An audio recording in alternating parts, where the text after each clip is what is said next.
I was once the world's first transcendent, but I was cursed by the gods and vanished for 200 years. Now that I've returned, there is no place for me in this new world. They say I'm just a relic of the past, a product cast aside by time. Little do they know, I've witnessed the maddest and grandest universes. What lies dormant within me is a supreme status that strains the very laws. When I lift my hand against this new world, they'll learn true fear has only just begun.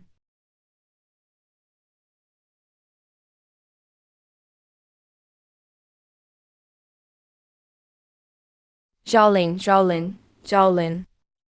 What's wrong, Zhaolin? Why are you crying? I feel like I had a very long dream. But why can't I remember it? Students, today, we are honored to have Professor Yu Taejo to give a guest lecture. Let's welcome Professor Yu with a round of applause.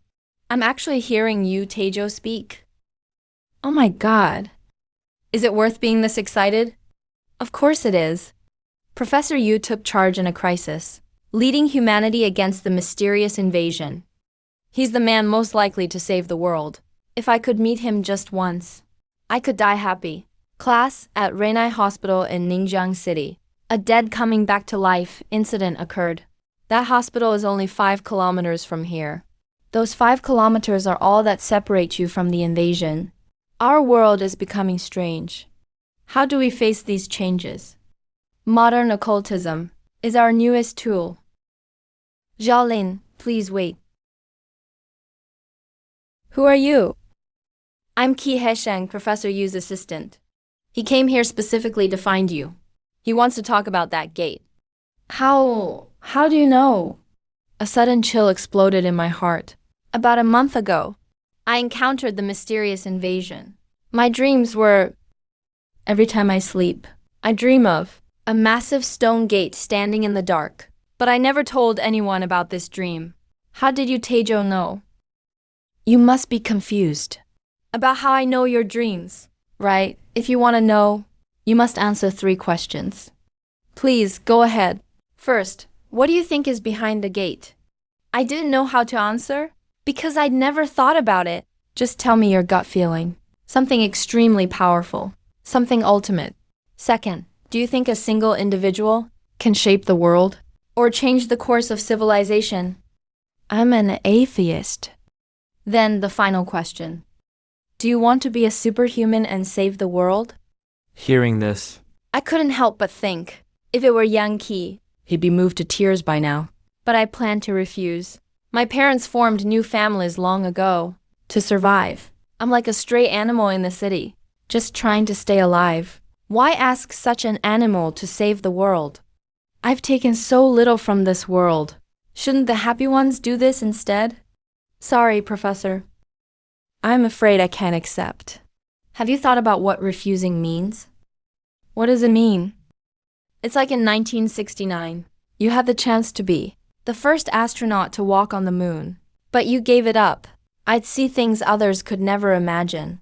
Right? Yes. Professor, you call for me? I heard you've been doing firearms training. Getting used to it? Yeah. It's tiring, but more fun than academic classes. Good, as long as you like it. Unfortunately, training must stop for now. Why? Yesterday, 2 selection members passed superhuman training. Does that mean we can take the next step? No rush. Weren't you curious about how I knew your dreams? I'm listening. For the past 2 years, I've asked this many times, but you always said he'd tell me later. Now the answer is finally revealed. Come, I'll take you somewhere. You know, this is where I actually first saw you. What do you mean? You'll see. Identification successful. Zhaolin, every time you dream, you appear here. I first saw you right here. Of all the superhumans, only you have this talent. Your connection here is tighter than anyone's. And you will be the first to witness what's behind the gate. Remember, this is humanity's first journey to another world. Don't take risks. Even just a glance before coming back is fine. Understand, Xiaolin?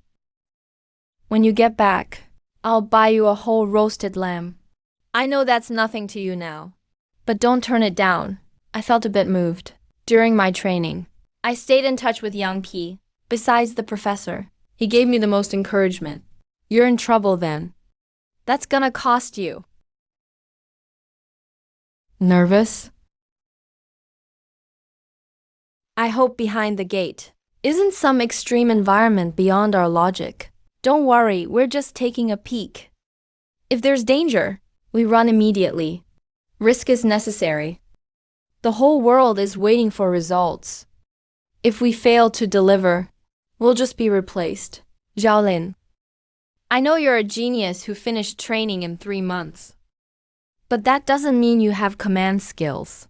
I'm from a prestigious family and have done many drills, so I think I should be in command. We'll stick to the plan, and no risks. The first superhuman team takes the first step to break our fate. May science protect you. What is that thing? Xiaolin, we're going to go extinct, right? After witnessing my teammates' deaths, I had no time to grieve. Only one thought remained. I must tell you, Tejo, immediately. Behind the gate is a graveyard of gods. The gate must be closed, or those parasites will cross it one day and enter this world. I looked up. The white door slid open slowly. The corridor outside was bright and quiet, deserted. Only the low hum of the ventilation system. This silence made me uneasy. Why is no one waiting? No one came to meet me. This shouldn't be happening, but I have no time to think. I dragged my heavy suit through the long corridor and into the elevator. I pressed the button for the office floor. After a long ascent, with a soft ding, the elevator doors slowly slid open, but the expected bustle never came. The usually busy hallway felt like a dream. Dead silent, completely deserted. The only sound was a space ghost story on the radio. Anyone here? I need help. I shouted as loud as I could. My raspy voice echoed down the hall, but it couldn't break the deep silence. Everyone at the institute seemed to be gone. It was as if the whole project was just an April Fool's joke, like they hid after sending me through. Maybe they're somewhere right now, watching my reaction and laughing their heads off. The unease grew even stronger. I walked toward Yu Tejo's office. Yu Tejo was a strange guy. No matter when I opened his door, he was always in his office, sitting behind high stacks of files, like he was part of the furniture. But this time, Yu Tejo wasn't in his seat either. It was empty. Everything was exactly the way it was when I left. Even that niche mythology book he was reading was still sitting on the desk. The only difference was a worn-out notebook placed neatly on the desktop. Its pages were brittle and yellow, like something from the last century. A name was written simply on it. Yu Renqing, the name of the institute's psychiatrist. For some reason, I felt a subtle fear of this object, but I took a deep breath, picked it up anyway, and slowly opened the cover. A sentence was written in heavy strokes. I have recorded the downfall of the institute. March 16, 2025. The first mystic journey failed. The first gen superhuman vanished in the frost. Leishing went missing. The institute rushed to activate the next batch of superhumans. They failed to enter the door. Professor Yu Tejo sent first gen blood samples all over the world to push for second gen training. June, second gen the visitor. Yang Qi, Li Zongyi, Han Jinsheng, and others deployed. They failed to enter the door. August, third attempt failed to enter the door. October, fourth attempt failed. Superhuman powers are decaying by generation. They rejected all of us. July 2028. Superhumans in the real world showed power that shouldn't exist. This didn't match the professor's findings. They began containing mystic events. Back then, everyone thought it'd get better, except for the professor. January 2033. The worst thing happened. Superhumans were sent to the battlefield. World War III began amidst spreading destruction. None of us could escape this hell. Professor said we must focus on our work until the hour the world ends. July 2035. Yan Qi went rogue.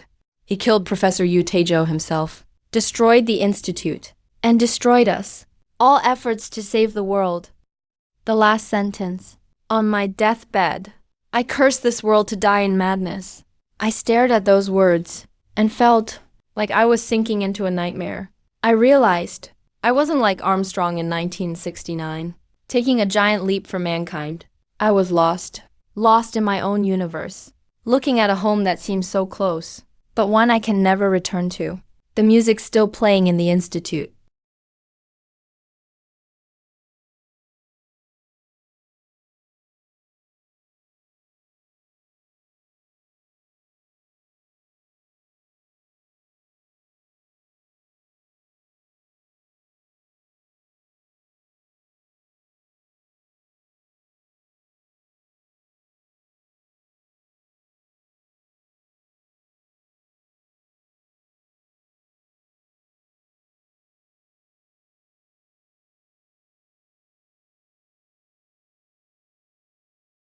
Xiaolin, where are you? I'm coming to find you now. It felt like a century had passed, but the clock only moved 30 minutes. I gradually calmed down. I started to think, this isn't as simple as it looks. If I'd really been gone for years, as the notebook said, and the institute was destroyed by Yang Qi, then this place should be in ruins. But it's exactly the same as when I left, like I was only gone for a moment. Just then, I spotted the landline on the desk. It was Yu Taejo's office phone. The power and network lights were on. A thought suddenly hit me. Should I call Yu Taejo? Few people knew his private number, but I happened to be one of them. I didn't know if it would work, but it was better than doing nothing. I hit the speakerphone button and quickly dialed the number. Over the line, there was a long rhythmic ringing. No one answered. I sighed softly, not really disappointed, because I didn't expect it to connect anyway. In a bizarre place like this, it'd be weirder if the call worked. I slowly leaned back in the chair, making a heavy creak. Just then, a distorted familiar voice spoke. Hello, who is this? Didn't I say not to touch my office phone? I shuddered all over, nearly in tears. That was Yu Taejo's voice. I could tell. Professor Yu, it's me. Xiaolin, where are you? I said quickly. Xiaolin, I'm in a meeting right now. What's wrong? Is something up? Hearing that question, the fear and confusion I'd suppressed, and that terrible loneliness rushed back. I desperately wanted to vent it all out, but I clenched my fists and forced myself to stay calm. I didn't know if this line was stable or how long it would last, so the top priority was to pass the info efficiently. I fought back my negative emotions and spoke calmly and firmly. Professor Yu, please believe what I'm about to say. I came out of the stone door. I've traveled decades into the future. I found a diary. It has 3 critical time points. I quickly flipped through the brittle notebook. I read July 2028. Superhumans gain power in reality. January 2033. Superhumans are sent to the battlefield. World War III breaks out. July 2035. The institute is destroyed by Yang Qi. Wait, Xiaolin. Why are you telling me all this? What's going on with you? Yu Taejo sounded anxious. I took a deep breath. Professor, I don't know if I'll make it back alive, but I swear, everything I've said is true. You have to be ready. And about that stone gate, you must do whatever it takes to close it. Behind the gate is where the gods are buried. That world is already polluted. Xiaoli, where are you? I'm coming to find you right now. Don't run off. A sharp electric noise suddenly rang out. It felt like a nail gun went off in my head, fired right next to me. I instinctively pulled the receiver away, curling up tightly. When I finally came to, there was only a dull, busy tone left on the call. I pressed my hand on the desk, redialed the number angrily. But after trying several times, the call still wouldn't go through. I felt a bit relieved. During that short call window, I didn't lose my cool. I made the right call. But then a chill rose up in my heart, and I realized the last link to my past was gone. The office was deathly silent. I felt like I could hear fear and loneliness, squirming slowly. It felt like an invisible hand squeezed my heart. My breathing sped up, and my face turned pale. No, I have to stay calm. I started forcing myself to think. Maybe I didn't travel too far through time. Maybe this world hasn't changed that much. Maybe someone still knows me. I need to relax first. Get some air. I walked over to the window, reached out and pulled the blind's cord. With a faint swish, the blinds turned, revealing the scene outside. But the moment I saw it, a wave of confusion swept over me. The sky outside was a dark blood-red color. Under the sky, the once city was now a rotting wasteland. Black grime covered all the ruins. Dark red, fleshy threads twisted everywhere through the city, entangling cars and buildings. The wreckage looked like a giant nest. 100-meter warship, wrapped in threads, hung in the sky, swinging gently. In this apocalyptic scene, there was something even scarier. A massive, hundreds of meters long vermilion steel creature. Its shed shell stood still on the ruins, like a warning that this world was nothing like I'd known. The last line in the notebook flashed through my mind. Curse this world to perish in madness. A deafening alarm went off suddenly, snapping me out of it, making my heart tighten. I knew what that meant. Something had broken into the institute. Was it people or something else? I didn't panic for long. I made a split-second decision and headed toward the security room. That's where Sky Eye's security is centered, with full surveillance systems and lethal weapons for emergencies. I entered the password. The security room door slid open in front of me. A whole wall facing the door was filled with hundreds of surveillance screens. The intruders appeared on the screens. They weren't monsters, but humans. 4 men and a woman, all in matching black coats. They were armed, but not holding their weapons. They wandered the institute freely, seemed to be searching without a goal. I took a deep breath. I needed a plan, one that could quickly take out all 5. I turned my head and looked at the weapons cabinet. A row of automatic shotguns lay inside. The guards use these. Holds 12 shells. Fires super fast. About the recoil, my suit is top of the line, with exoskeleton reinforcement inside. It has strong shock absorption. I grabbed a gun, checked the ammo, fitted the choke for tighter spread, watching the monitors, and comparing the institute map. Right now, the 5 haven't split up. I need a long enough hall to ambush them at the end. Hallway number 3. That's where the most traffic usually is. They're most likely to pass through there. It's nearly 30 meters long. That's plenty of depth. 12 shells. Rapid fire. Can shred anything in that hall. I stopped hesitating and rushed to the corner at the end of hallway 3. Pressed my back against the wall, held my breath, and waited. Suddenly I found it funny. I was just wishing someone would talk to me. But now someone's really showed up, and I might have to kill them, just as I'd expected. Didn't take long. Clear footsteps echoed down hall 3, and voices too, but I didn't show myself yet. Just kept waiting, let them come closer, so they couldn't escape in time. This is insane. Not only is the buildings outside back to normal, but the inside systems are up too, and the power's still working. The girl in the group spoke. It's like everything just came back to life overnight. Never seen anything like this before, answered the captain up front. What I didn't expect is how advanced this place is. What did they use this for? Someone at the back asked. We should be close. I thought to myself. I suddenly jumped out from the corner, raised my shotgun up, pulled the trigger. Bang, the massive blast echoed down the hallway. Ceiling debris rained down. That was my opening line. Before the 5 could react, I aimed the gun right at them, staring them down in silence.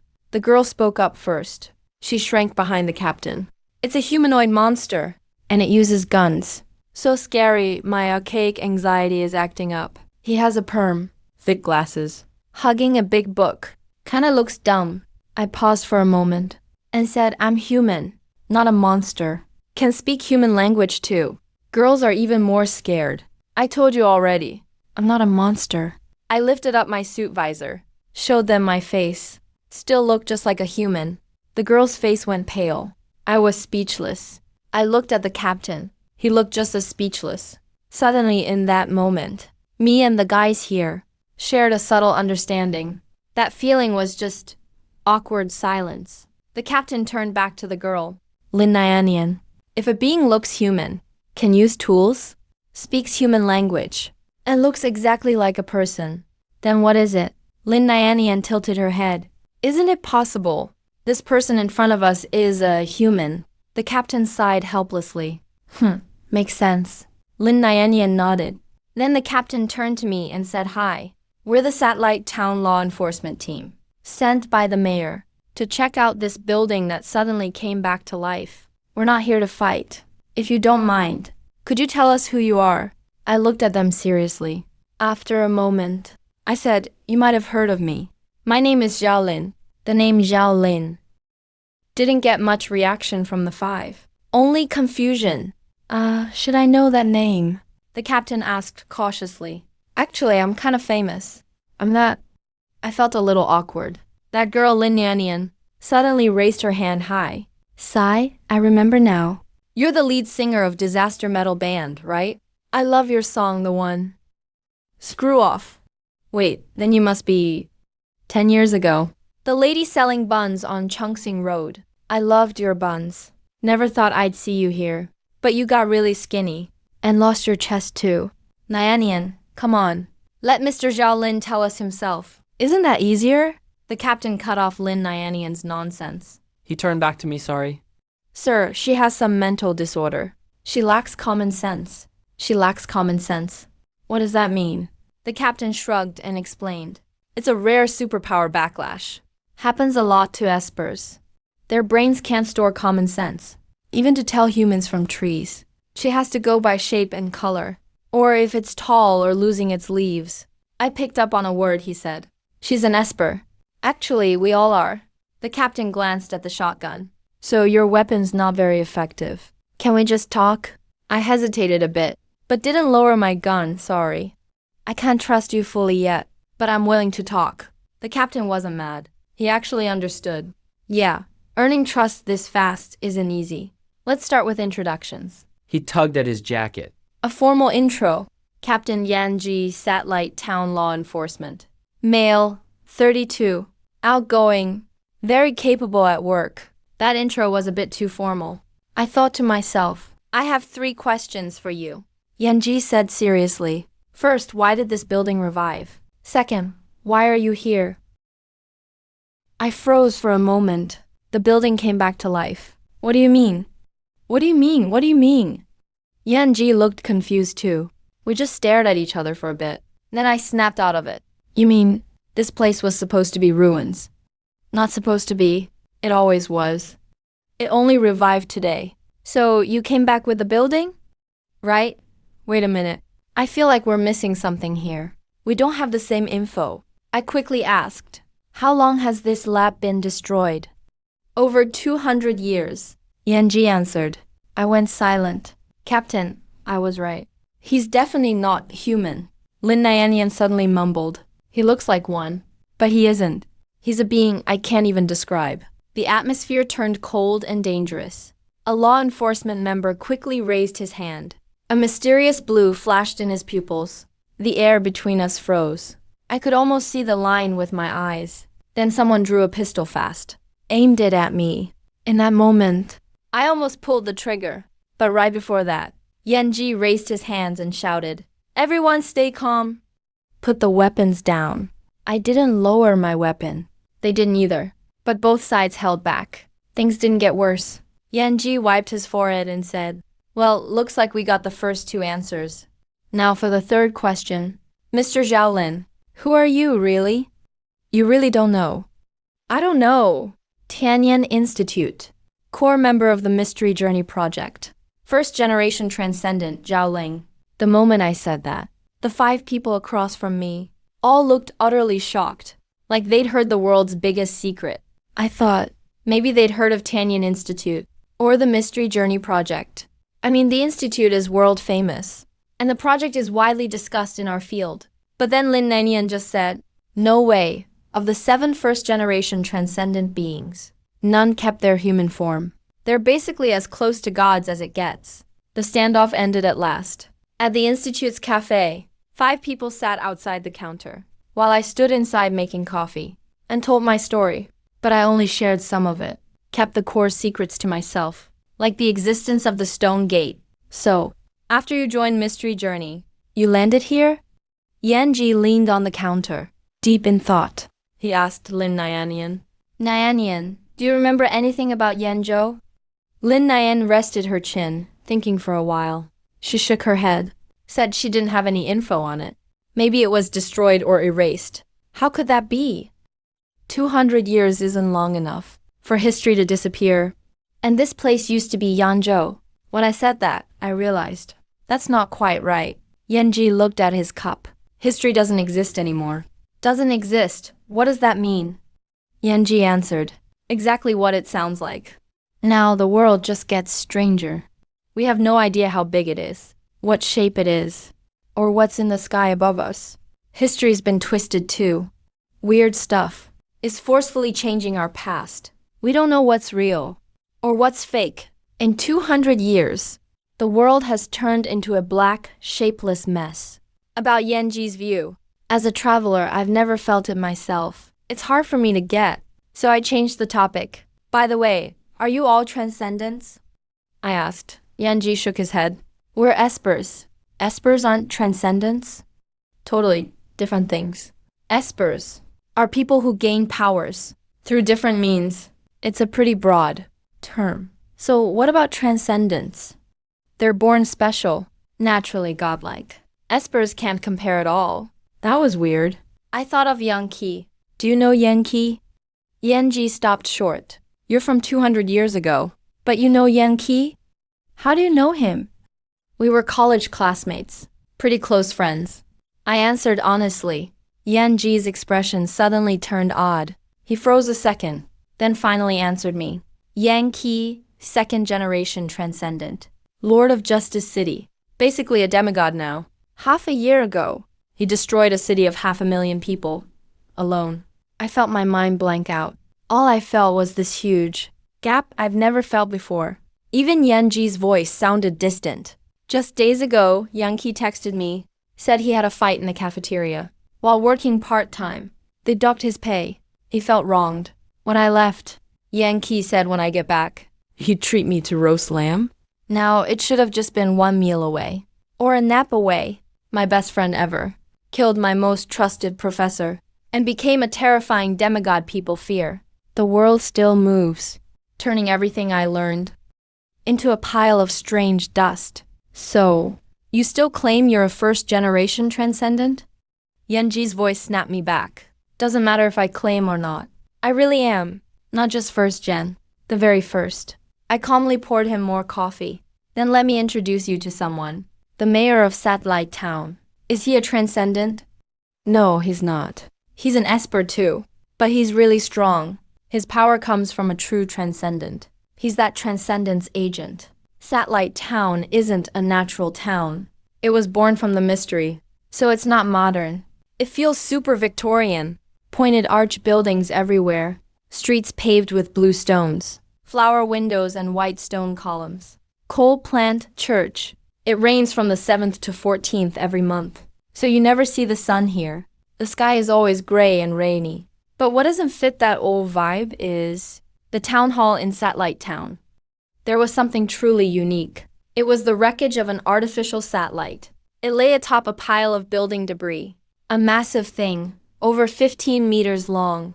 A silver cylindrical structure. It looked intricate and elegant. There were 2 vertical solar panels on each side. But this thing once soared above the atmosphere. Now it's battered and wrecked. The main body is full of holes. Everything inside was stripped out long ago by scavengers. Only a messy frame is left. A corpse of technology. Whenever Lan Xiu looked at that satellite, she always felt a strange sense of disconnect. This is her 3rd year as mayor. Right now, she was standing by the window in her office on the 2nd floor of the admin building, quietly staring at the empty street and the silence, resting not far away. The outside wall was covered in ivy. It swayed lazily in the dull wind. Lan Xiu felt a bit irritable. That mysterious lab coming back alive made her uneasy. Plus, there's already enough trouble lately. Just then, a knock came from outside the door. Lan Xiu didn't turn around. She just said sharply, "Come in." The person outside opened the door and came in. It was a member of the law enforcement team, Zhou Zheng, the oldest in the team, and with the most experience. Mayor, Chief Yanji, when investigating the research institute, found someone there. Zhou Zhang sounded serious. Someone from our town. Or from another group? Lan Xiu replied casually. It's just one of two outcomes. And either way, he can handle it. But the chief doesn't think so. He thinks this person came back to life along with the lab. Lan Xiu froze. She looked up in surprise. Came back to life with the lab? And he claims he's a first-generation transcendent. Zhou Zhang went on. Hearing that word, Lan Xiu was very calm. She didn't believe it for even a split second. First-generation transcendents don't even have human form. That's common knowledge. Like I don't already have enough problems. Lan Xiu sighed, setting her glass on the windowsill. All right, let's go have a look. So transcendents are all super strong? I asked, a bit shocked. Yeah, the earlier the generation, the stronger they are.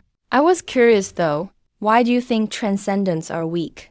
Yanji shot back. For a second, I didn't know how to answer. As the former strongest transcendent with no powers now, I think I'm kind of an authority there. Xiaoling, can I get another cup of coffee? Lin Nianian, sitting next to me, raised her hand high. She's already had like 4 cups. And she always wants 3 spoons of sugar each time. Kind of a waste, actually. I picked up the coffee pot and refilled her cup. She instantly had that happy look. Mr. Xiaolin, even though you're not human, your coffee is really good. I felt kinda insulted, but didn't know how to reply. So I asked, your mayor is that Lan Xiu person, right? Is she strong too? Let's put it this way. She's the strongest person I've ever met. Yanji rubbed the handle of her cup as she spoke. Even if she doesn't do anything, you can just feel her power. I froze, holding the coffee pot. Then I looked up and asked if I gave off that same vibe. Yanji looked me up and down and gave a slight smile. Not at all. I sighed helplessly. Right then, there was a sound outside. Then footsteps loud and clear echoed down the empty hall. Yanji and the rest of the enforcement team all stood up. Our mayor's here, Yanji said, as the steps got closer. I started getting nervous too. After all, hearing Yanji's stories. This is a seriously powerful person. No way a shotgun would work on them. I just hope we don't fight. Click, the door opened. Lan Xiu walked in. She's a woman in her 50s. Tall and slim. Wearing a suit. With glasses. Looks like a scholar. And I did feel that aura Yanji talked about. Power and mystery seemed to hang around her, like a layer of damp mist. Lan Xiu looked me over, checking my appearance and behavior. She's seen a lot, so telling a person from something else wasn't hard. She realized quickly that I was just an ordinary human. That made Lan Xiu quietly let out a breath, and even feel a bit happy. When she'd walked in, she'd seen how advanced this institute was. Even just the lab equipment was worth a fortune. She wasn't here to seize it. But if the person was just a regular human, it'd make negotiations a lot easier. Still, just to be sure, Lan Xiu used her transcendent powers, her special sensing ability. Her pupils twitched a little. Then her vision suddenly changed. Her world turned gray and white. Then she looked at me, and it was like her whole brain went numb. Her heart started racing. Her ears began to ring, like she was falling into a windless, endless abyss, just sinking and sinking. She couldn't tell what was standing in front of her. It was weird and chaotic, beyond perception, beyond understanding. Just looking at it sent chills down her spine. Definitely not human. Just looks like one. Maya, this is Mr. Xiaolin. Apparently, he woke up along with the institute. Yanji's voice snapped Lan Xiu out of it. She forced a smile. I've got the general idea now. Mr. Xiaolin, welcome to our town. Her greeting made me relax. I smiled back politely. Thank you, Mayor. Would you like some coffee? Lan Xiu sniffed the air and said, Of course. That's a real treat around here. Lan Xiu took her seat, and I turned to pour coffee. Yan Ji was a little confused for a moment. Lan Xiu isn't strict, but she's not the type to just be careless. She is the mayor of Satellite Town, after all. Yan Ji started feeling something was off. Mayor Lan, Xiaolin might be from 200 years ago. Came here from the past. That's super rare, you know? I kinda want to take a few slices home. Lin Nianian said excitedly. Zhou Zhang already told me. But that's nothing special. This world is already crazy enough. A time traveler from 100 or 200 years ago isn't that shocking. Lan Xiu joked half seriously. I handed him the coffee. He took the cup with a friendly nod and took a sip. Then he looked up and asked, Mr. Zhaolin, what are your plans now? Are you planning to leave or settle down here? I don't really have a plan yet. So for now, I'll just stay at the institute. Hope that's not a problem for you all, I said politely, while secretly watching Lan Xiu's reaction. But Lan Xiu didn't really react. He nodded. He said, all right, our town isn't far from here. Tomorrow, I'll have Nyanian bring you a map. If you need anything, just come to me. All right, thanks, Mr. Lan. Lin Nyanian, off to the side, excitedly raised her arm. Mr. Zhaolin, can you give me some of your coffee beans? I really need them. Nyanian, don't be rude. Lan Xiu glared at Lin Nyan, like scolding a little kid. But Lin Nyanian really did seem like a kid, not listening and begging, just a little bit. I picked out a coffee bean and handed it to Nyanian, saying, here you go, just a bit. Lin Nyan looked annoyed, and the others around started laughing. It's not that I don't want to share. Even if I gave you some, you wouldn't know how to make coffee, I said, smiling. If you want some coffee, just come to me. Anytime, really. We've got a coffee shop in town now. Lin Nyanian cheered. It's not that I don't want to give any. I just want to build connections with the town. After all, as a time traveler, I can't live on my own forever. After chatting for a bit, the mayor said goodbye to me and left with the law enforcement team. They stepped outside, and what met their eyes was the pitch-black silent ruins of the city. A faint dark fog drifted through the still air. Only the institute's massive 3-story building stood tall above the ruins, looking especially out of place, just like the small town not far away, which seemed jammed into this space out of nowhere, like a puzzle with the wrong piece. Mayor, is that Zhao Lin guy dangerous? Is he really extraordinary? He actually noticed. Lan Xiu acts really cautious around me. She never asks about my business. She just backs off and tries to be nice. Usually, that's not how she acts at all. If I look at it logically, I don't think he's extraordinary. He seems like just a regular person. Lan Xiu answered. Then why did you study him like that just now? Because my instincts told me. I was facing something I couldn't understand. Something that really stressed me out. Everyone went silent. Lin Nyanian finally said, but I think he seems friendly. And kinda scared too. If he's that strong, it could be good for us? Lan Xiu didn't say yes or no. She just sighed. I'll ask Mr. Bai about it tomorrow. See what he thinks. After Lan Xiu and the law team left, the institute went quiet again. I stayed in the break room, where it was still warm, thinking about what comes next. At least I don't have to worry about surviving now. The institute has stores and canteens with supplies. Enough for me to last a long time. But aside from just surviving, what should I do now? Find a way to go back in time? That's what I want most. But I know it's not realistic. Strictly speaking, I didn't really time travel. I just missed 200 years. Those 200 years ticked by, second by second. Since I didn't come here by time travel, I can't go back that way either. So do I go find Yang Qi and get revenge for Yu Teijo? Just thinking about that, my feelings get all mixed up. On one hand, I can't bring myself to hate my old friend. On the other hand, he's a powerful demigod. He could even destroy a whole city. Honestly, I might not even be able to beat a chicken in this world. My brain feels foggy. Even after all that coffee, I still feel sleepy. I looked up at the wall clock. It was already 10 p.m. At this point, I should just call it a night. I'll deal with tomorrow when it comes. Just to be safe, I locked the research institute's main door, stuck to my usual routine, headed back to my dorm, washed up and changed into pajamas.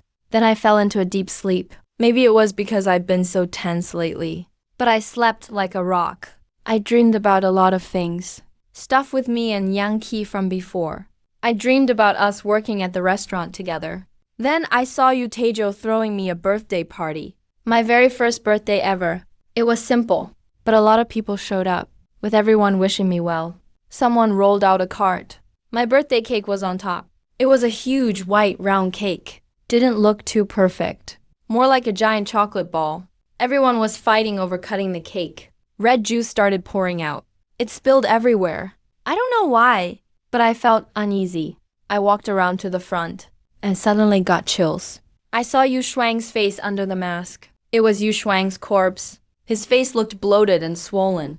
It filled up the whole helmet. He stared at me with eyes all squished out of shape. Why are you the only one alive? Why, then I suddenly woke up. I sat there in bed, spaced out. My mind was blank for a few minutes. Then I suddenly realized something. My dreams changed. It wasn't just that stone door anymore. So what does that mean? I felt overwhelmed for a second. If it were those old professors here, they'd probably figure out a lot. Too bad. I'm a dummy who could barely sit through class. And I know nothing about the subconscious. I shook off the fuzz in my brain, checked the clock on the desk. It was already 9 a.m. The room felt soft and peaceful. The air and temperature felt just right. I sat up in bed, started my usual morning routine, washed up and changed clothes, then got ready to head out. Lin Nyanian should be bringing me a map today. It's a good chance to ask him to show me around. That's what I was thinking as I opened my door and found someone right outside about to knock. We both froze in surprise. Qi, Heisheng, Yu Taizhou's student and assistant. First real friend I met at Tianyan Institute. I stared for a while. You traveled through time too? Are you still half asleep? Qi Heisheng looked at me, confused. I glanced over his shoulder and looked farther away. The hallway was full of people. Footsteps and arguments everywhere. Just like every other morning I remembered. Half an hour later, in the office, Yu Taizhou told me everything that happened yesterday. Your memory's not wrong. You really did agree to explore behind the stone door. But you passed out in the prep room. Passed out? I was confused. Yu Taizhou nodded. Vasovagal syncope. Probably because you got too nervous and excited. And you're not used to breathing from the oxygen tank. But it's a harmless kind of fainting. So we sent you back to your room to rest. I was stunned for a while and couldn't say anything. So what I saw behind the door and all that stuff I went through, it was all just a dream? Could it really be that simple? I suddenly thought about that call I made. So I quickly asked, Professor, did you get any weird phone calls? Weird calls? Yu Taizhou gets lots of calls every day. He thought for a moment, shook his head, nope. Just calls from people I know or work stuff. I let out a long breath. Now I was really sure. Everything I saw behind that door yesterday, and those people in that little town, were nothing but a crazy dream. I slumped back in my chair, my neck leaning back, totally limp, and mumbled, Professor, I thought I'd never see you again. He paused a second, then smiled. You're my student, the blade I've trained. No matter what, I'd never leave you alone. He said it casually, but he was serious. Then he poured me some black tea and said, try it. It's a gift from someone else. Supposedly it's calming. I took a few sips, not sure if it was just in my head, but I really did feel calmer. Want to talk about your dream? Yu Taizhou sat back down, asked in a questioning tone. Your dream changed. That's really valuable info, especially about what's behind the stone gate. I saw the creator inside the stone gate. I held my teacup, answered softly. The creator Yu Taizhou froze for a second. Yeah, but he's dead. His body is polluting the whole world. AI Sheng and Yu Shuang are both dead. I escaped alone, but that was 200 years later. I went on. By then the research institute was gone. I found a notebook there, right when I was talking about my dream from last night. Qi Heisheng opened the door and walked in. Professor, in 10 minutes. You have a meeting to get ready for. Whatever the meeting is, just cancel it for now, or push it back an hour, Yu Taizhou said without hesitation. Qi Heisheng looked a little uneasy. I'm afraid that's not possible. It's the research progress report meeting. You know the one? That kind. As soon as you hear the name of the meeting, you know Yu Taizhou's probably getting grilled again. Research progress report is where you report to the local government, the academics and the investors. Those people are greedy and aggressive anyway. Every time during the report, they show their disappointment in Yu Taizhou, always asking for faster progress. Yesterday, I fainted during prep work, so the mysterious journey failed. They'll definitely hold me accountable, but at the end of the day, they're not bad people. After all, they're funding the research, so they have the right to expect returns. All right, I'll just do the meeting then. Yu Taizhou rubbed his forehead. Xiaoling, can you write reports? Yeah, I've written college internship reports. I nodded. Then please, before I get back, write down exactly what you dreamed about. We'll talk it over later. Sure, I agreed happily. After Yu Taizhou left, I grabbed my work notebook and headed straight to the cafe. This is where, in my dream, I talked with the enforcer squad. But unlike the dream's emptiness, the place is lively now. Warm lighting, soft music in the air, young interns here chilling, arguing over something. Most of what they're saying I don't really get. I sat at the counter, opened my notebook, and started writing the report. The woman running the cafe is Zhao Mingyu, wearing a pale silk shirt with a bit of collarbone showing, and a thin silver necklace around her pale neck. She's right now by the counter, making coffee with a siphon and a halogen lamp, focused and serious, like she's running a science experiment. Her long black hair down to her waist, tied up at the ends with a ribbon. Just casually done. Looks super gentle. She's really pretty, but it's not just about her looks. It's more about her attractive vibe. When she saw me come in, Zhao Mingyu looked up and teased. Well, our cute little lab mouse is working too? No running the wheel today. I'm kind of a celebrity at the research institute.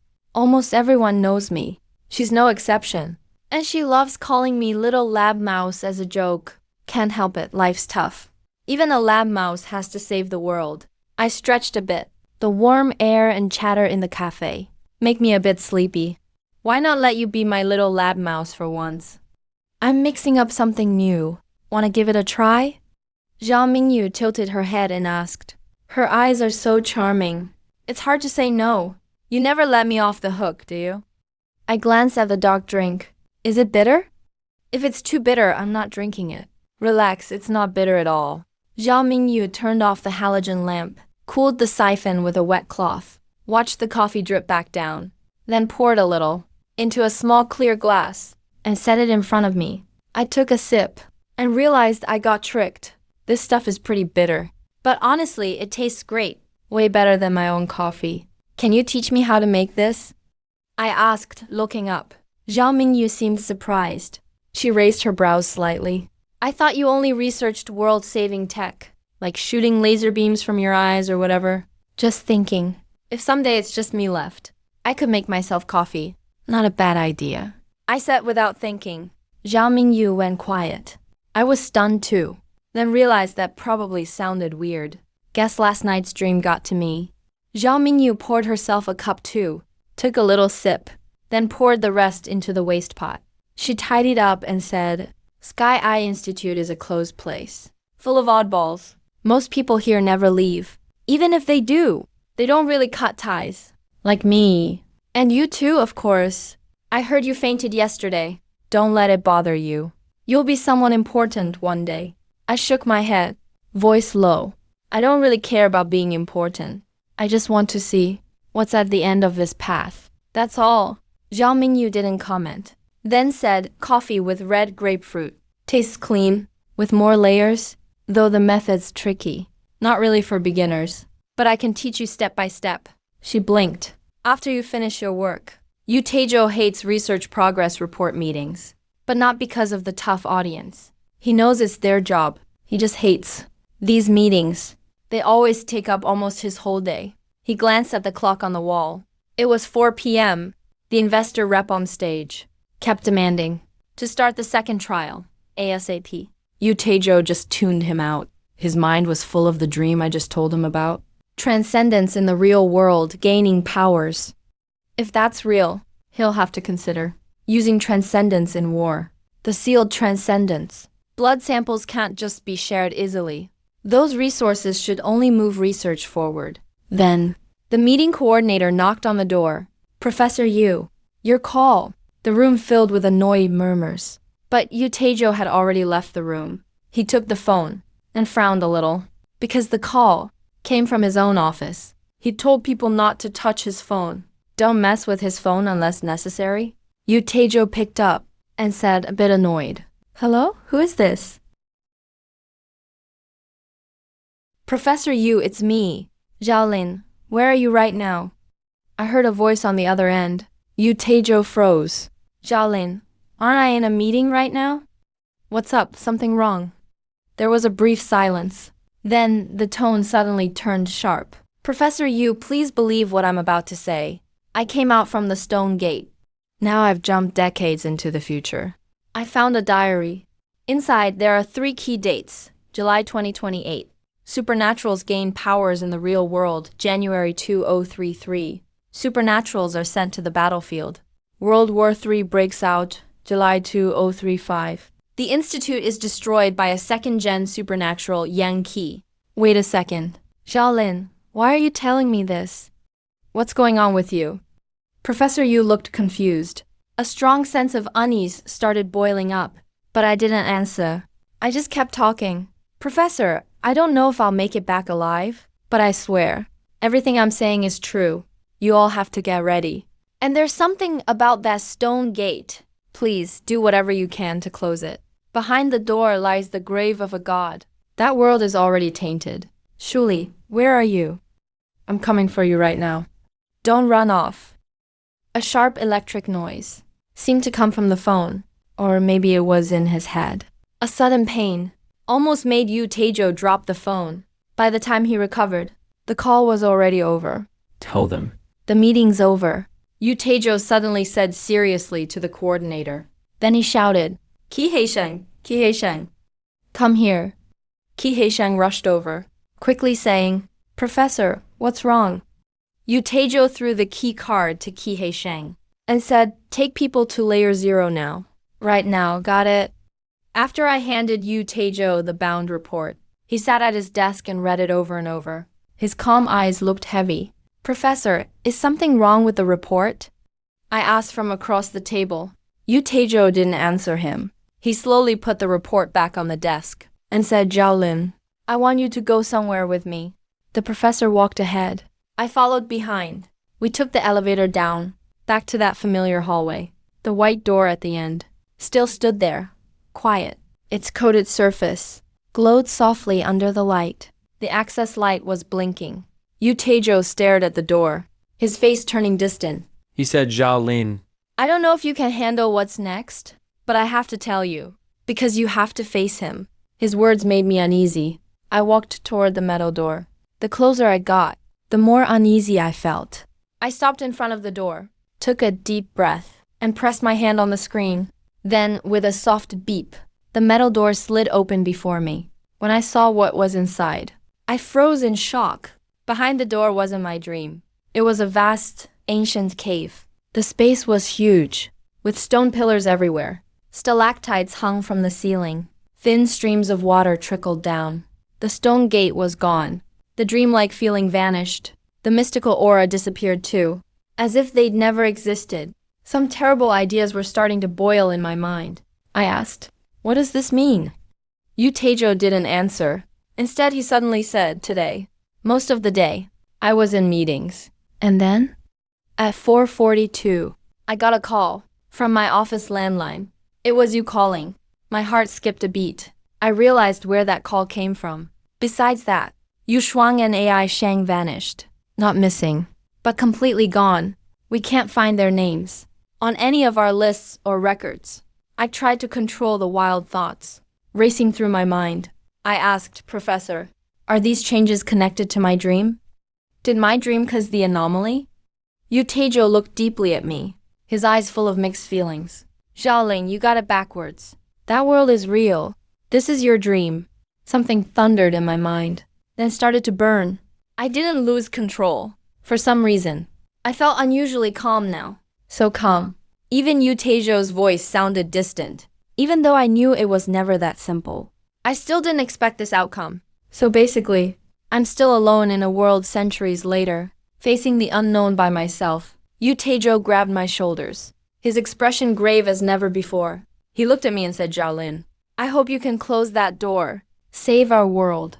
I know it's too much for you, and totally unfair, but Xiaolin, you're all we have now. Silence spread. After about 10 seconds of this silence, I lowered my head. I said, sorry, Professor. Images flashed in my mind of Yu Shuang dying, and AI Sheng's last words before hanging herself. He said we'd go extinct, right? About the things behind that door. I'm not scared. I just feel powerless. So powerless that I don't even fear or respect death anymore. I see. Yu Taejo seemed to deflate a little, then forced a smile. But I get it. It's your choice. He suddenly looked at me again. But whatever happens, Xiaolin, you need to keep living. I'll do everything I can to help you. When I woke up again from sleep, I was still in my small bedroom. The wall clock showed 9 a.m. I sat up, stared at my bedroom door, and the light gray door just stood there, silent. No response at all. I got out of bed, walked toward the door, grabbed the handle, and took a deep breath. Click, the door opened slowly. The hallway outside was dead quiet. The huge majestic institute was cold and bright, but empty. I erased my last bit of hope, then gave a self-mocking grin. Welcome to the real world. But now, I've learned to accept my situation calmly. I went back to my room, started getting ready, changed clothes, and went to the cafeteria for breakfast. I didn't officially start working until 10. That was a direct order from Yu Taejo. Told me to eat well, keep a regular routine, just live a normal life. First, I stopped by the Geospirit level, just as I expected. The stone gate was gone from the real world too. Yu Taejo had mentioned that stone gate was extremely powerful. Closing it wouldn't be easy. Looks like he was right. I call this phenomenon disappearance. Next, I went to the lounge. Saw a reset happen there. The coffee cup and opened beans I used yesterday were right back where they started. No trace they were ever used. Even the packaging looked brand new.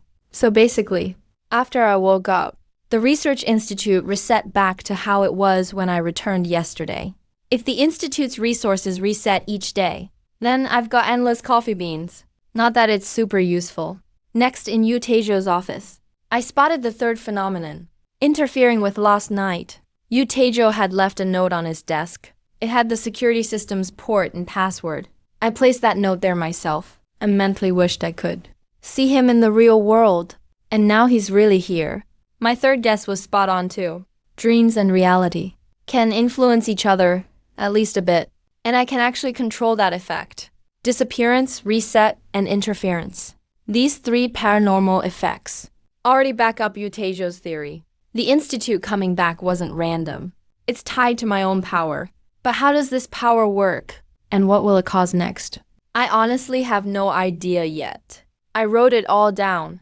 Snapped some photos too. Planning to make a report. Kept writing until noon. My phone started vibrating. Alert from the smart security system. I tapped the alert. Camera view switched to the door. There was Lin Nyanian, hugging that big thick book, standing at the door looking around. I hit the open button and got up to head out. We bumped into each other in the lobby. Lin Nyan adjusted her glasses and looked at me, mumbling under her breath. Animals walk on 4 limbs. Back legs make them upright. They wear things humans make. Then she opened her thick book. Looks like you're human. She closed her book again and started to laugh. Hello, human. I came to deliver a map to Mr. Xiaolin. I'm Xiaolin. No way. Mr. Xiaolin isn't human, Lin Nyanian said. I twitched a little. I never thought one day I'd have to prove I'm actually human. Should I mention you ate about half a pound of my coffee beans yesterday? Want me to bring that up? Lin Nyanian froze up. Hee, good afternoon, Mr. Xiaolin. I brought you your map. I took the map, gave it a quick look. It was carefully drawn with ruler and compass. Solid details, but not much content. Just marked the key spots. If that's all, I'll get going. Lin Nyanian tried to duck out. She was about to slip away, but I grabbed her. Busy today? If you don't mind, want to be my tour guide for half a day? I do mind. I'm just a sickly little girl. Besides, I have work today. But I bought you coffee. Go. Let's go. Lin Nyanian perked up and led the way. Satellite town isn't that big, but it's my first time seeing a Victorian-style town. Pretty cool, honestly. The air is humid. Wide streets. Narrow, skinny houses on either side. Fancy designs are everywhere. Not many people out right now. Anyone around is just passing by quickly. Feels pretty empty. Somewhere far off in town. You can hear heavy, steady banging. Probably industrial equipment running slow. We walked down a stone road. Lin Nyanian started acting as a real tour guide. This town belongs to Blue Dragon Mining Company. 3 years ago, our mayor Lan Xiu was assigned here to build the town. Population's around 5,000 now. Production-wise, mainly coal mining. The town includes an industrial area. There's a coal mine over there. We sell all the coal we make to Blue Dragon Company. So does everyone who lives here work in the mines? I asked. Not really. Mining is officially Satellite Town's main industry, but it's actually not that big. We also have some tax-paying residents, like actuaries, grain merchants, and reps from small associations, plus a bunch of random folks. But some of them aren't exactly decent. If I want to live here, do I pay taxes too? I asked again. Technically, yes. But Mr. Zhaolin could work for us. Work to pay your taxes. No way I'm working. I've got plenty of savings. Lin Nyanian looked at me, her eyes full of sympathy. What's wrong? Is there a problem? I started to worry. The old currency system totally collapsed. Cash is pretty much worthless. Only the Monetary Order Union still uses bills. But they're not good news either. I went quiet. I didn't expect after saving up nearly 10 million, thinking I'd be set for life. I didn't even get to spend a dime before ending up stuck in this world. Broke again. So what currency do people use now? Gold and silver? I asked.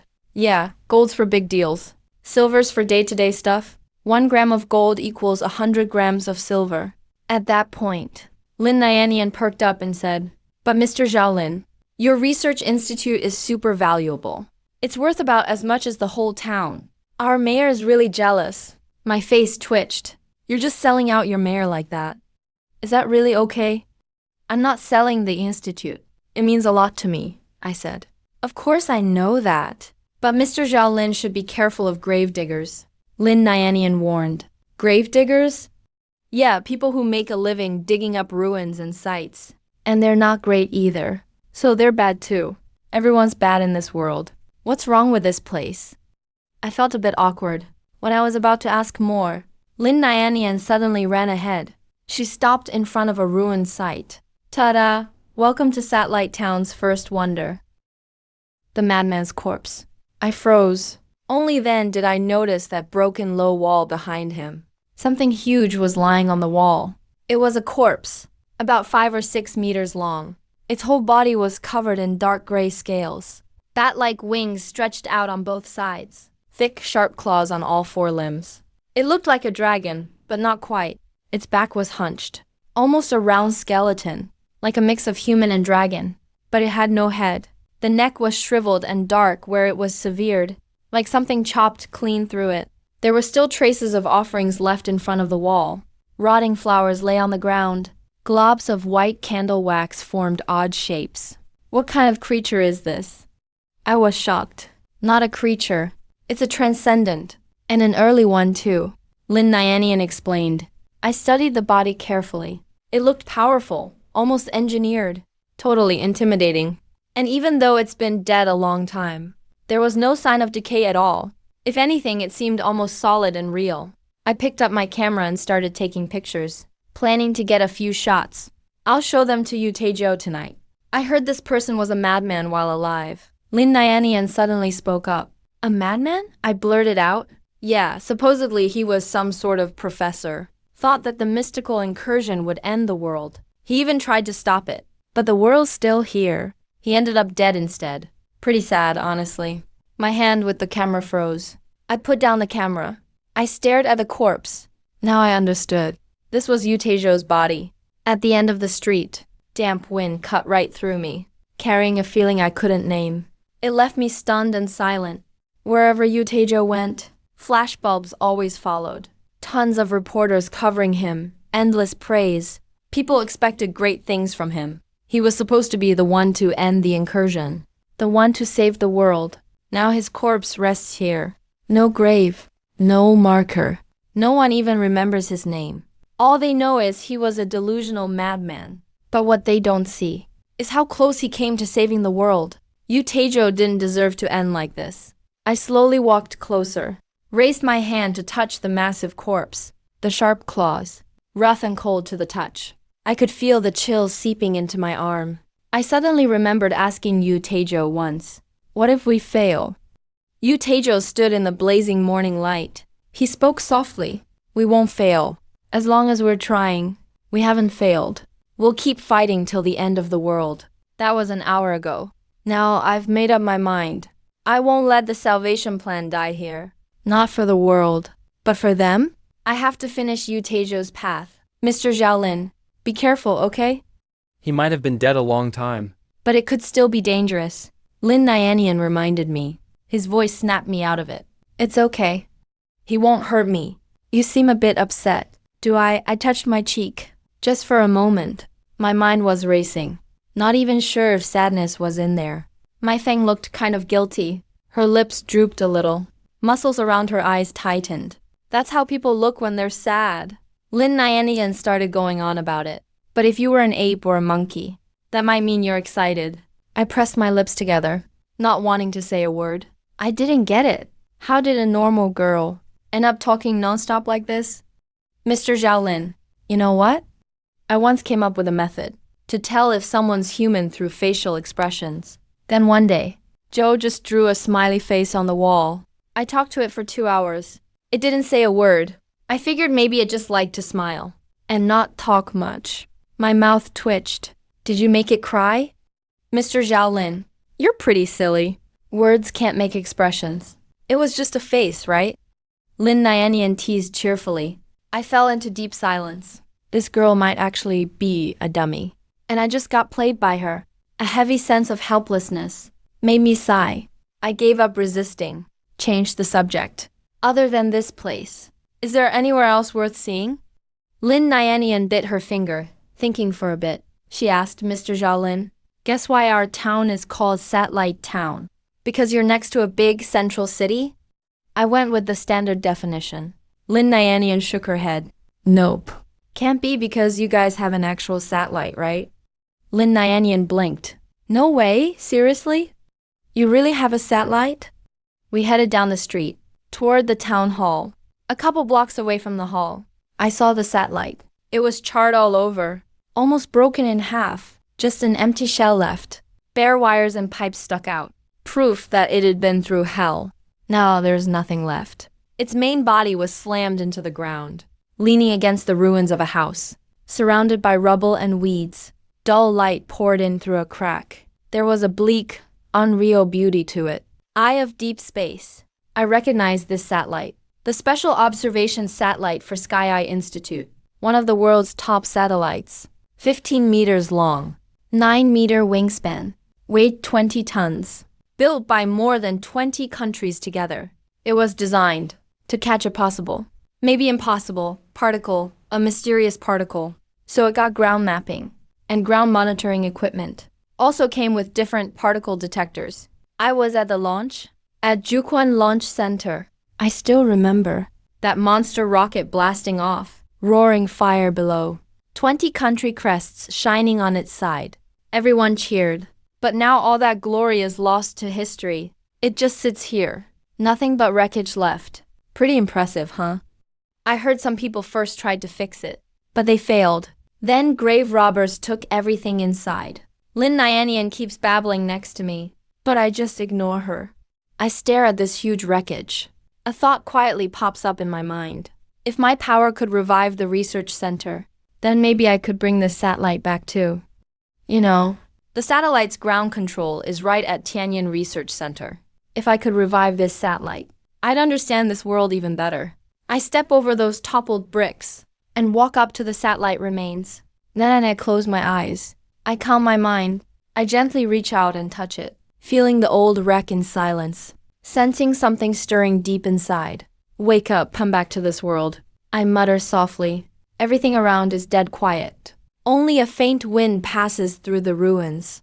After a long while, a voice suddenly rings in my ear. Mr. Xiaolin, I noticed you have a bad habit. You just love touching things everywhere. You were just touching a body, and now you're touching this. This thing's been here forever. It's actually really dirty. Remember to wash your hands later. That's not the satellite talking. That's Lin Nanian's voice. I knew I was just being unrealistic. I pull my hand back. I explain I wasn't just touching it randomly. I was just trying something. Trying? What? Don't tell me you wanted to Vive this thing? I just saw your lips move. You said something like, wake up, right? Come back to this world, or something? Mr. Xiaolin, you're kinda childish, you know? Suddenly, I have the urge to strangle this girl. She's so annoying, seriously. Talking to her feels like being poked all over.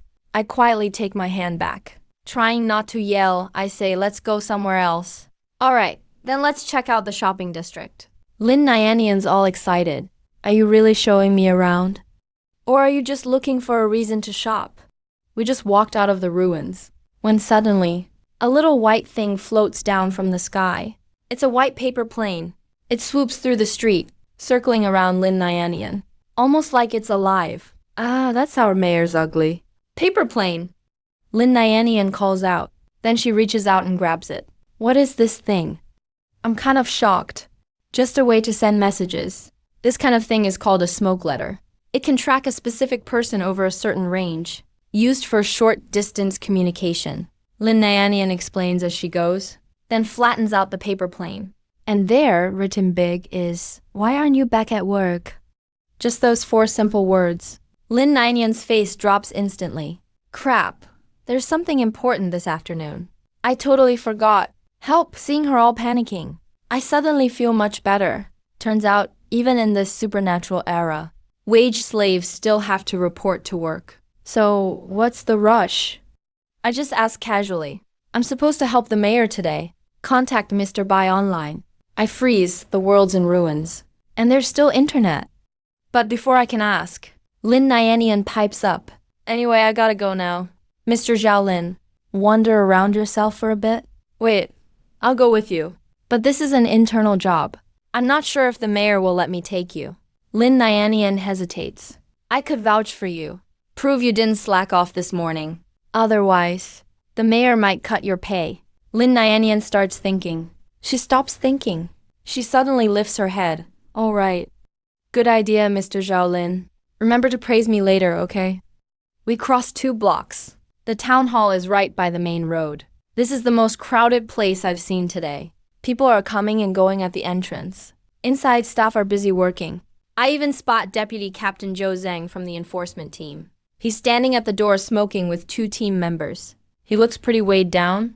Lin Nyanian just chats with them for a bit, then brings me up to the mayor's office on the 3rd floor. When we open the door, Team Captain Yan Ji is inside too. He has his hands behind his back. he's talking with Lan Xiu. The thing dug up in my note. 3. Has it changed at all? Lan Xiu asks. We haven't seen any obvious changes. Yan Ji puts his hands behind his back, answering very seriously. What about those miners who dug it up? They're under observation. But so far there haven't been any problems. Lan Xiu nods. She doesn't say anything else. At that moment, Lin Nyanian pokes her head in. Mayor, I'm here for work. Lan Xiu's gaze lands on me first. She says politely, Mr. Zhao, good afternoon. Then she turns to Lin Nyanian. Where'd you go at noon today? You've been gone for like 6 hours. I didn't slack off. Mr. Xiaolin asked me to show him around. Get to know the town better. And I did a good job, didn't I, Mr. Xiaolin? Right? Hearing this, Lan Xiu gives me this sympathetic look. Mr. Xiaolin, I actually meant for Zhou Zhang or Yan Ji to be your guide. I sigh. You should have told me sooner. I wouldn't have suffered so much. So, how was it? Yan Ji asks from the side. Like an overly hyper puppy, Yan Ji gives me a salute. Mr. Xiaolin, your writing skills and metaphors are honestly amazing. Yeah, but Yan Ji with all his long sentences probably isn't tour guide material either. So, Mr. Xiaolin, what's up? You're not just here to vouch for Nyanian, right? Lan Xiu points at a chair, motioning me to sit. Of course not. I just heard from Nyanian you have internet here. Lan Xiu and Yan Ji exchange a few glances. Then Lan Xiu speaks carefully. We do have internet, but this internet is probably nothing like you imagine. Nothing like it? What do you mean? Lan Xiu thinks for a few seconds. Then she looks up and says, it's hard to explain. You could just experience it yourself. How do I do that? I look around the office curious. There's not a single computer in here. Doesn't look like you have any network equipment either. The network's right here, Lan Xiu says, grabbing Lin Nayanian. So now we are supposed to stick a network cable into Lin Nyan's nose and then power it up? Lin Nayanian instinctively covered her nose. All right. Let's just show Mr. Zhao Lin directly, Lan Xiu said. Lin Nayanian got a bit more serious. He adjusted his glasses. Hugging the book to his chest, he said, Mr. Zhao Lin, in a moment I'll link our minds. During this process, just clear your thoughts.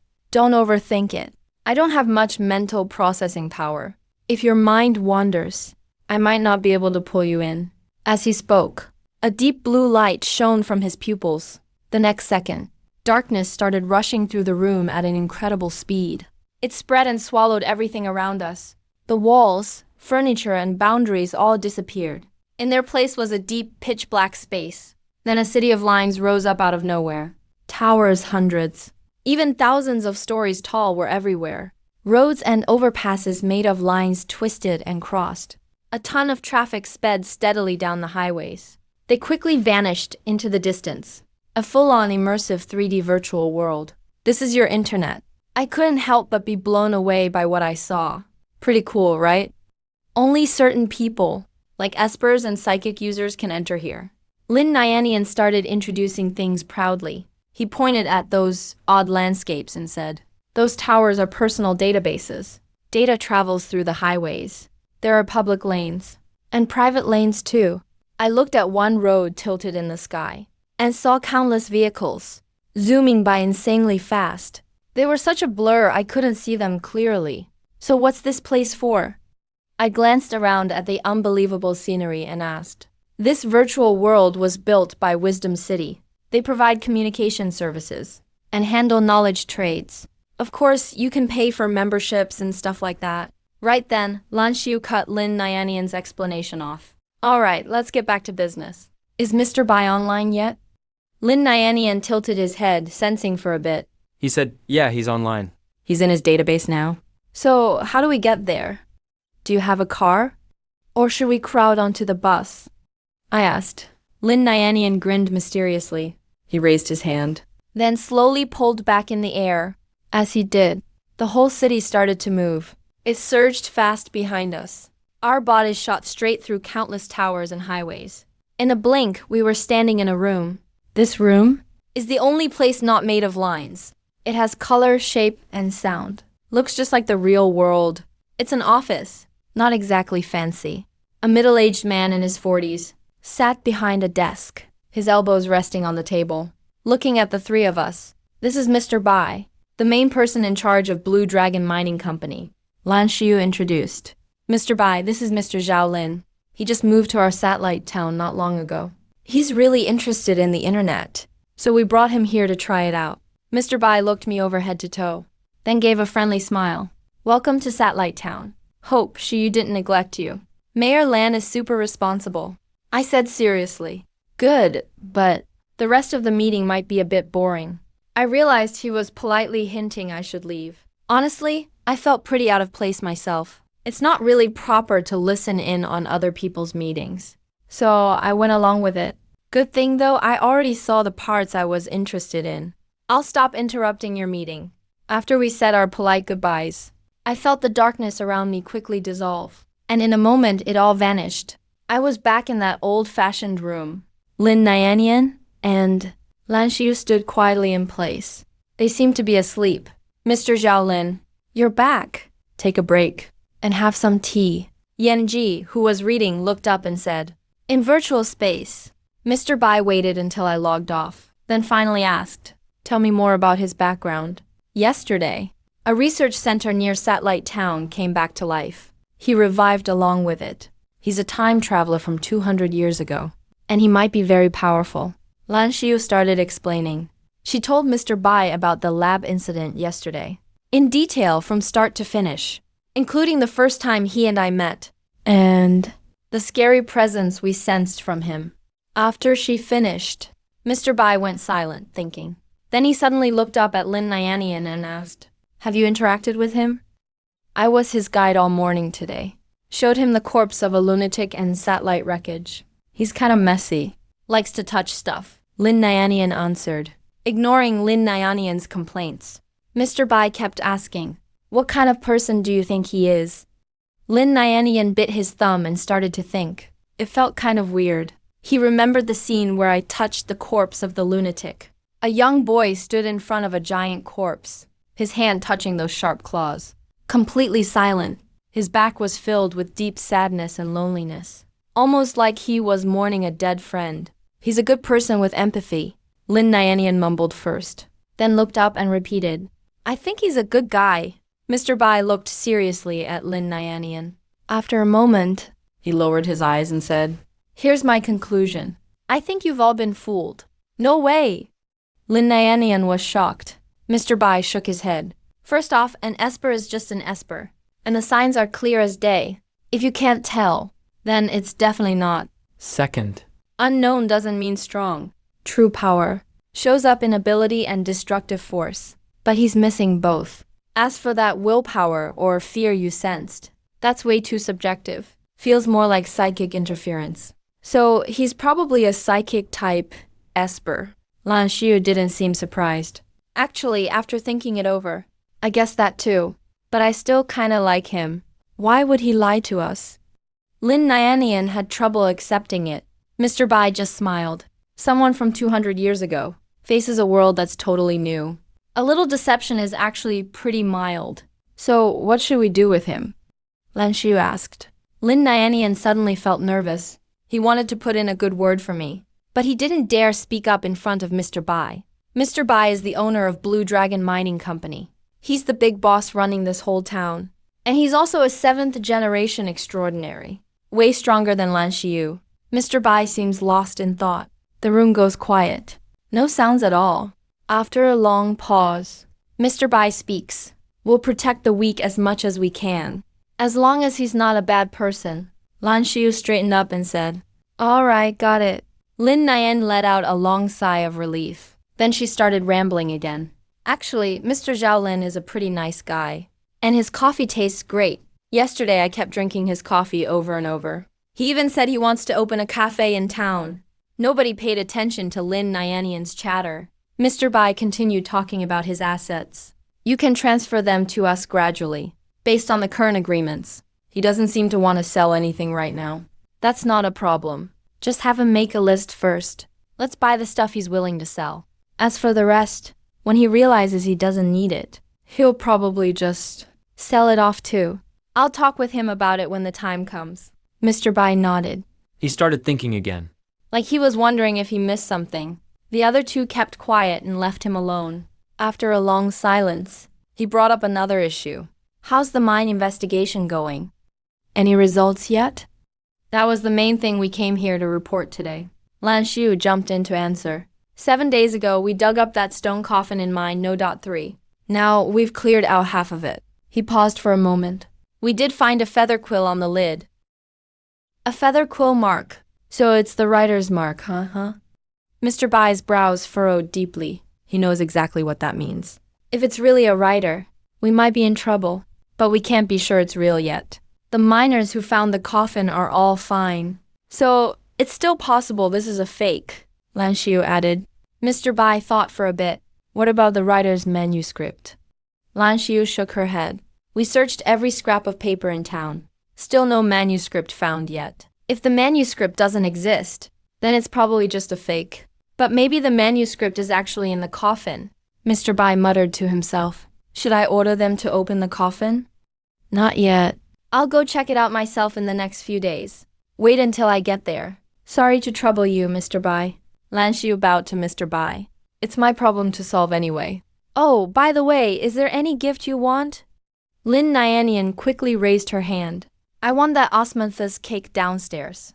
Lan Xiu was about to stop her, but Mr. Bai just smiled dotingly. He said, I'll go buy some before we leave. They've got new stuff too. Tastes great. Thank you, boss. Lin Nyanian was overjoyed. Lan Xiu just quietly shook her head. Oh right, Mr. Bai. I heard something about Yun City. The city guards and the Crimson Legion clashed. Mr. Bai heard this and leaned back in his chair a bit. looking kind of helpless. Yeah, it happened on the buffer plains outside Yan City. Yan City wants me to step in, but I said no. They aren't upset about that. Lan Xiu asked.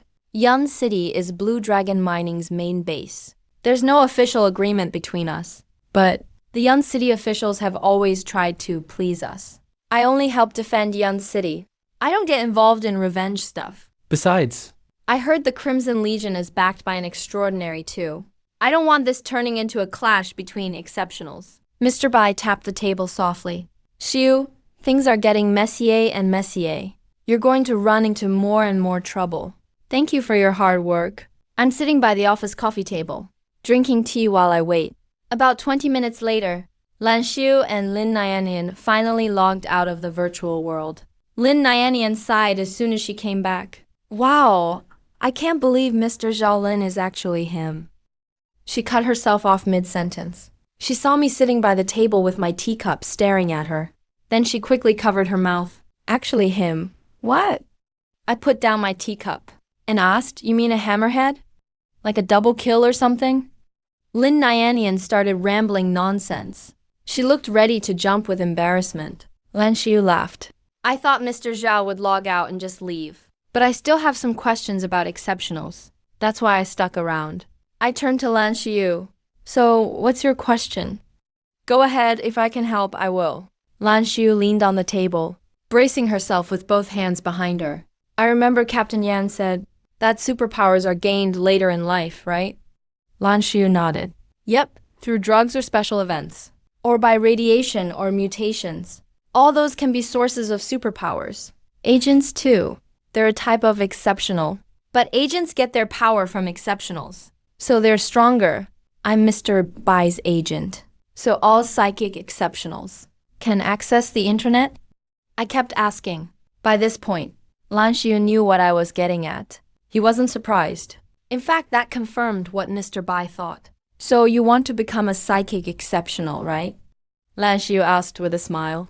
Yeah, I answered honestly. For me right now, the most important thing is learning about this world. And the internet is the best tool for that. It'll make everything way easier. Ahem, ahem. Lin Nianian started clearing her throat, all exaggerated. Then she knocked on purpose and said, Mr. Zhao Lin, actually, all exceptionals can connect to the net. Aren't you a first-generation exceptional? How come you can't do it? That's really weird. I looked at the snarky Lin Nianian, totally confused. I had no idea what this girl was up to. But that's just like an overexcited puppy, going nuts out of nowhere.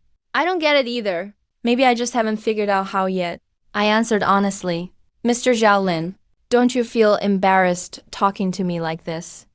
Lin Nianian looked scheming. I could feel the veins throbbing on my forehead. Maybe you're just not tempting enough. Huh?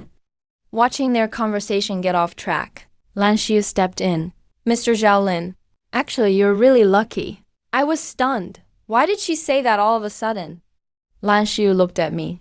Because I just happen to have a serum that can develop superpowers. Yanji, do we have that? Lin Nianian, huh? Since when?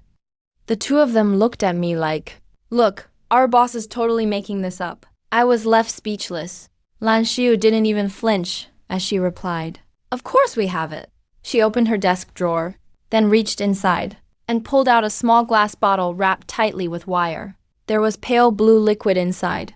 Wait, isn't this... And Lin Nianian was about to speak. But Lan Xiu cut her off. It's a safe mental development serum. We call it Smith for short. The three of them never even lined up their stories. Right? It took me a while to finally say something. Well, I do want to buy it. But I'm broke right now. So I guess I'll have to pass. You don't have to worry about that. Lan Xiu raised the bottle, her voice clear and serious. Because it doesn't cost anything. Isn't this stuff poison or something? Is Lan Xiu trying to poison me or what? Do you really have to make it this complicated? But there's an extra condition. Lan Xiu kept going. Go ahead, what's the extra condition? I braced myself and played along with her. I know you don't want to sell the research lab, but there must be things inside you can sell, right? You can make a list of stuff that's up for sale. As long as you agree to do business with us, I'll give you this serum for free. Honestly, I was a little tempted. Not by that weird serum, but by her offer. Just a moment ago, I was worrying about not having any gold or silver from this era. Now Lan Xiu is just handing me an opportunity. So these three are scheming against me, just to get me to make money. I can sell you guys half the water and food from the lab. I offered right away. After all, the lab resets itself, and anything used up gets restocked the next day. Lan Xiu was pretty happy to hear that too. Their town doesn't actually lack food, but food is a basic necessity. If I run out of food, I'll have to buy it from them. Once that need shows up, they can work their way into getting more stuff from the lab. Thinking about that, Lan Xiu started smiling. She reached out and said, "Looking forward to working together." And when I thought about the lab's reset, I grinned too. Looking forward to working with you. We both smiled, each with our own agenda. Yan Ji felt even more lost inside. What are these two even doing? Why are they so happy? And wasn't that little bottle a calming potion? Lan Xiu doesn't seem to care about getting caught at all. She just handed me the little bottle openly. "Mr. Xiaolin, wait downstairs for a bit. In a while, I'll have Lin Nianyan check the inventory with you. How do you use this?" I looked at the bottle with some doubt. "Just drink it straight. There won't be any side effects. It works in a few hours," Lan Xiu said casually. "I'm not planning to drink it now. I want to take it to the lab and test what's inside first. If it's fake, then forget it. If it's real, Professor Yu and the team can break it down." After my steps faded in the apartment hall, Yan Ji stayed silent for a long time. "Mr. Lan, a mental enhancement drug? Are you serious?" Lan Xiu glanced at him. She said, "Nianyan, you explain." Lin Nianyan immediately jumped in, putting on a serious face. "You don't get it, do you? It's called playing along with the scheme." Just thinking of Lin Nianyan explaining this to him, Yan Ji felt a bit awkward, but he still asked, "So what exactly did you do?" Actually, Zhao Lin isn't an awakened. He just has psychic powers like one. He's only hiding it for his own safety. He fooled us. Wait, if he's already psychic, why buy a psychic enhancer? Yan Ji got more confused. Because he needs a good excuse for having psychic powers. Lin Nianyan sounded sure of herself. So Mr. Lan just went with it and gave him a push, helped him finish the act. So basically, even if the drug is fake or real, now he's for real. Zhao Lin thinks he fooled us. But actually we fooled him. We're the ones with the upper hand. I think this is getting a little too complicated. Yan Ji felt his brain was about to short circuit. I was sitting on the first floor, looking at the little glass bottle in my hand. The more I looked, the faker it seemed. With sci-fi drugs like this, shouldn't there be bugs or maybe eyeballs soaked in there or something? There's a high chance I'm being scammed. But getting tricked doesn't matter. What matters more is I can use this as an excuse to open my own sales channel and make some money. They think they're scamming me, but actually I'm playing them. I've got the advantage this time. The sky is always gloomy in this small town, so it's dark earlier. By the time I plan to go back to the lab, it's already dusk. I'm walking down the street, and Lin Nianyan is right next to me. She squints and looks me up and down, her eyes shining strangely. Her stare made me feel really awkward. I couldn't help but stop. "Do you have something to say?" Lin Nianyan adjusted her glasses, looking totally serious. "I'm really tight-lipped, so I won't tell you a thing." "Thank goodness for that. I thought you had something else to say." I let out a sigh of relief and hurried ahead. Lin Nianyan just couldn't hold back anymore. She quickly caught up and did a couple of fake coughs. "Actually, what I want to say is, Mr. Bai and Mr. Lan are both great. Our captain is awesome too. So it doesn't matter if you're awakened or not. I know you probably don't get why I said all that, but you're just doubting if I'm awakened, right?" I blurted it right out. Then I shot her a look. Do I look like someone with too much free time? Why would I even lie about something like this? Lin Nianyan pulled a walnut from her pocket and said, "Then help me crack this open." I looked at that king walnut and couldn't help but sigh. "What are you doing? Trying to set me up with that? I want to see how tough your mouth really is." My temples were throbbing. I almost wanted to turn this girl into a specimen, but Lin Nianyan just giggled, then suddenly changed the subject. She said, "Never mind, that's not important now. What I really want to say is that whether you're awakened or not, Mr. Zhao Lin, You're still our friend now. And, that's it. I let out a quiet sigh and said, "Oh, you seem really calm about this. I thought you'd be more touched. Maybe you're just not tempting enough. I don't need to tempt you, okay? Knowledge itself is the most attractive quality." Lin Nyanian pouted, clearly not happy. But to be honest, I was a little moved. Even if I don't know if she really means it. It's just, I'm not good at showing how I feel. As we joked around, we finally reached the edge of the town. A simple 3-story research center stood right in front of us.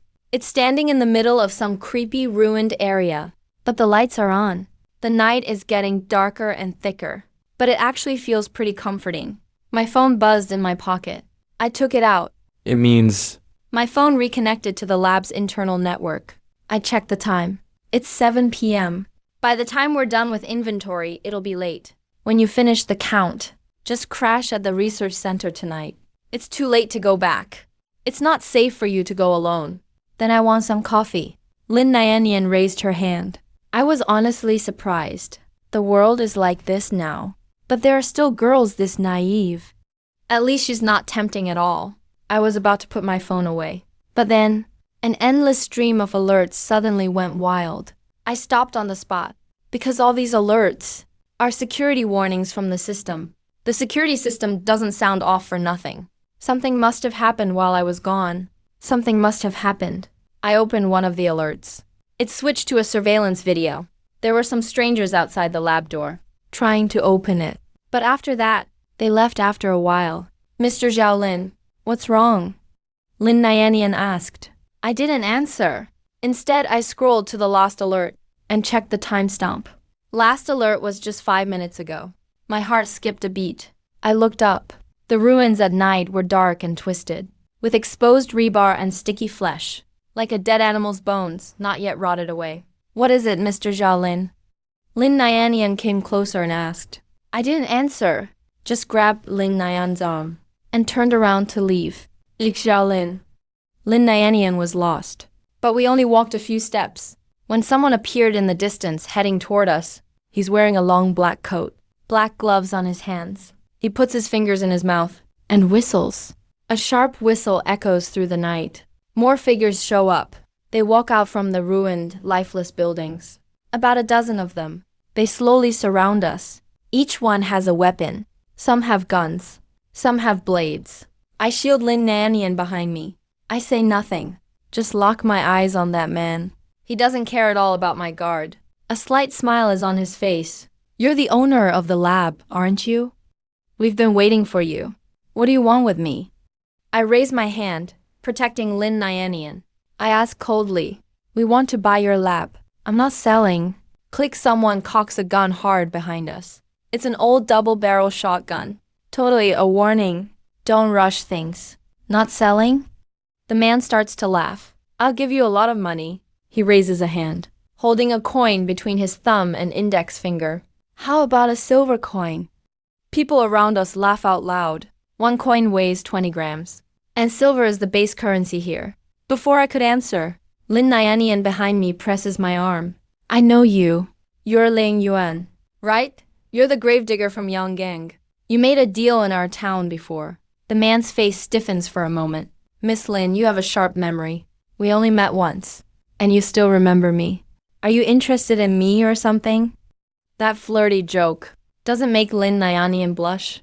She stands as tall as she can and says coldly, Liang Yuan, let me warn you. Mr. Xiaolin is under our town's protection. So, Liang Yuan shrugs. If you hurt him, you'll be our enemy. We won't supply you with water, food, or medicine anymore. And our mayor won't let you go. He's the agent for superhumans. You know how powerful he is. Gravediggers survive among ruins, usually wandering around, never settling down. They need to trade supplies in towns nearby. From time to time, satellite town trades with a lot of gravediggers, including Yanggang. Wow, so scary. Lang Yuan makes an exaggerated face, then sneers. But do you know when people go crazy the most? Money, piles and piles of money. You get it? The equipment in this lab could buy an entire city. Satellite town is nothing. So you better keep your mouth shut, or I'll kill you on the spot. Lan Yuan grins wickedly. Lin Nyanian is shaking a little, not sure if it's fear or anger. I say calmly, I can open the door for you, but with some conditions. You think you're in a place to bargain with us? I say calmly, 2 reasons why I can. First, you need the correct code to open the door. Without agreeing to my terms, you won't get in anytime soon. Second, you can't tell what's valuable in the lab. Without my help. What? Gonna sell the gear as scrap metal? That barely gets you any money, to be honest. I don't really care if someone takes stuff from the lab. The lab resets itself, even if the equipment is gone. It's all back again the next day. What I worry about is you going back on your word. Looks like I got through. Lan Yuan's face turns dark. His voice is a bit rough. Fine, what are your terms? Let Lin Nyanian walk away. One say, no way. I'm not letting him call Zheng Yuan here. Lan Yuan refuses right away. I glance at Lin Nyanian. Injure his leg. Make him walk back on his own. That gives you 5 or 6 hours. Do whatever you want in that time. Lin Nyan shudders hard. His eyes fill with fear. The next second, the Yang Yuan pulls out a pistol with no hesitation and shoots straight at his right leg. Bang, a gunshot rings out. Tearing and burning pain numbs Lin Nyanian's leg instantly.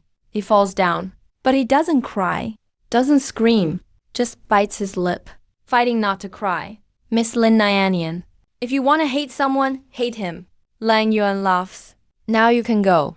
Take it slow. Lin Nyanian struggles to get up, dragging his bleeding leg, and slowly moves through the crowd. He limps towards Satellite Town. Not until Lin Nyanian is out of sight. Does Liang Yuan smile? Can we open the door now? I say nothing. I take out my phone and verify my fingerprint. Then enter the door code. A screeching noise blares out. The metal gate of the lab slowly rises. The passage is open. Liang Yuan starts to breathe fast. He excitedly takes 2 steps toward the lab, then turns to me, saying, time's ticking. Let's get to work. Don't try anything stupid. But right then, I hear someone load a gun. Bang, a sharp pain shoots through my leg. It forces me to kneel on the ground. The one who fired is a girl with a ponytail, holding a long knife. She looks tough and sharp, but her face is full of disgust. Xiao Yu, what are you doing? Even Liang Yuan didn't see that coming. The door's open. I'm killing him. We still need him. But before Liang Yuan finishes, the knife is already deep in my stomach. I don't care, she says coldly. What I hate most are idiots who think they're heroes. Saving the damsel, huh? Are you even close? She twists the knife hard. Her eyes are full of hate. Relax, we won't let that one go either. We'll get him back soon. And kill you right in front of him. Liang Yuan just sighs, but doesn't blame her. Xiao Yu, you really should work on that temper. Those fake nice guys don't deserve to live. They all deserve hell. Xiao Yu replies coldly. Liang Yuan shrugs at me, saying, sorry, I tried. But this girl's a bit stubborn. Can't control her, so you gotta deal with it. He waves his hand. We're heading in to move the stuff. Xiao Yu, remember, keep Lin Nyan alive as a hostage. We'll see about that. Right now, Lin Nyan is running as hard as he can. But he's running weirdly. He's barely faster than just walking. The bullet's stuck in his leg bone. Every time he steps on that leg, the bullet scrapes his bone, sending pain right through him. But Lin Nyanian can't care about pain right now. He's just full of regret and worry. He told me about the gravediggers. He knew they were trouble. But living under Mr. Lamb's protection, life's been so peaceful. He thought those people wouldn't actually attack, so he just mentioned it casually.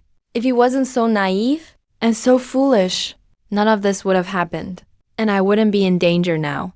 Lin Nyanian tries to run even faster. Blood gushes from the bullet wound, creating a red line down his leg. Bang, a crisp gunshot rings out behind him. From the direction of the lab, Lin Nyanian freezes on the spot. Lang Yuan and his men won't shoot randomly. There's no need to fire either. That gunshot, it probably means something bad has already happened to me. Those lunatics, maybe they never intended to let them go from the start. Lin Nyanian covers her mouth. She forces herself not to cry. She quickly gets moving. He didn't keep moving forward. Instead, he staggered around and rushed into a nearby abandoned shack. He hid in a corner. then pulled out his dagger, pressed it to his own throat. He knows once I'm dead, the grave diggers will hunt him down and take him hostage to threaten Blue Shiyu from taking revenge. But he'll never give them the chance. Lin Nyanian grits her teeth. If he's found, he'll kill himself right away. Mr. Q Lan will definitely avenge them. His chest heaves up and down, his body shaking uncontrollably. But right then, another gunshot rings out. Why another shot? More gunfire erupts one after another. Now it's non-stop. He vaguely hears people shouting. Someone's yelling about an awakened. He is an awakened, out in front of the institute. Panic is spreading, but it's not about me.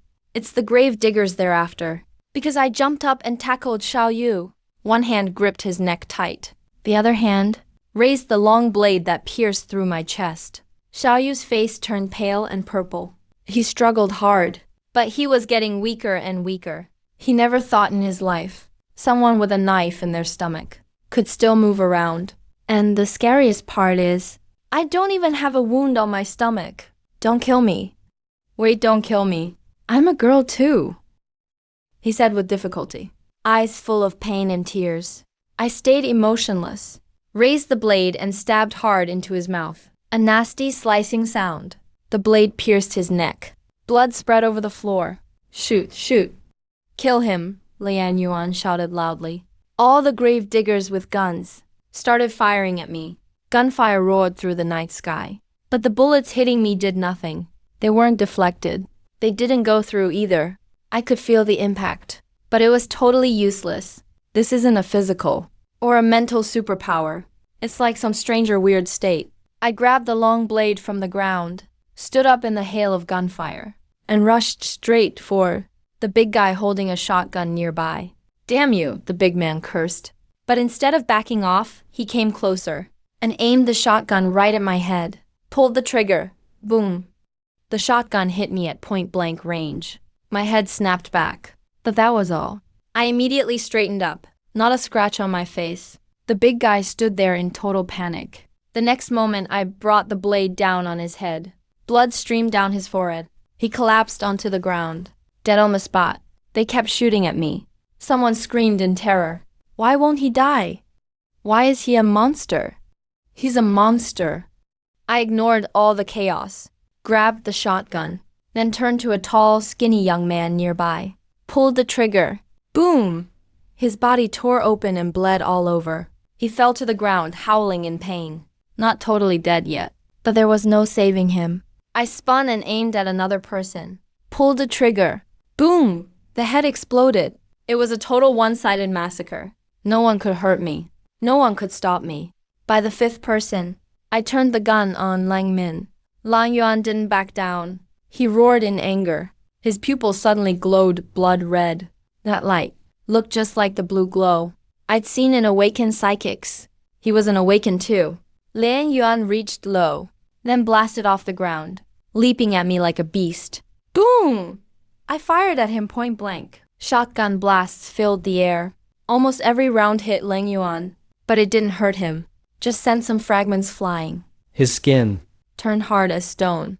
I had no chance to fire again. Lang Yuan grabbed the shotgun barrel.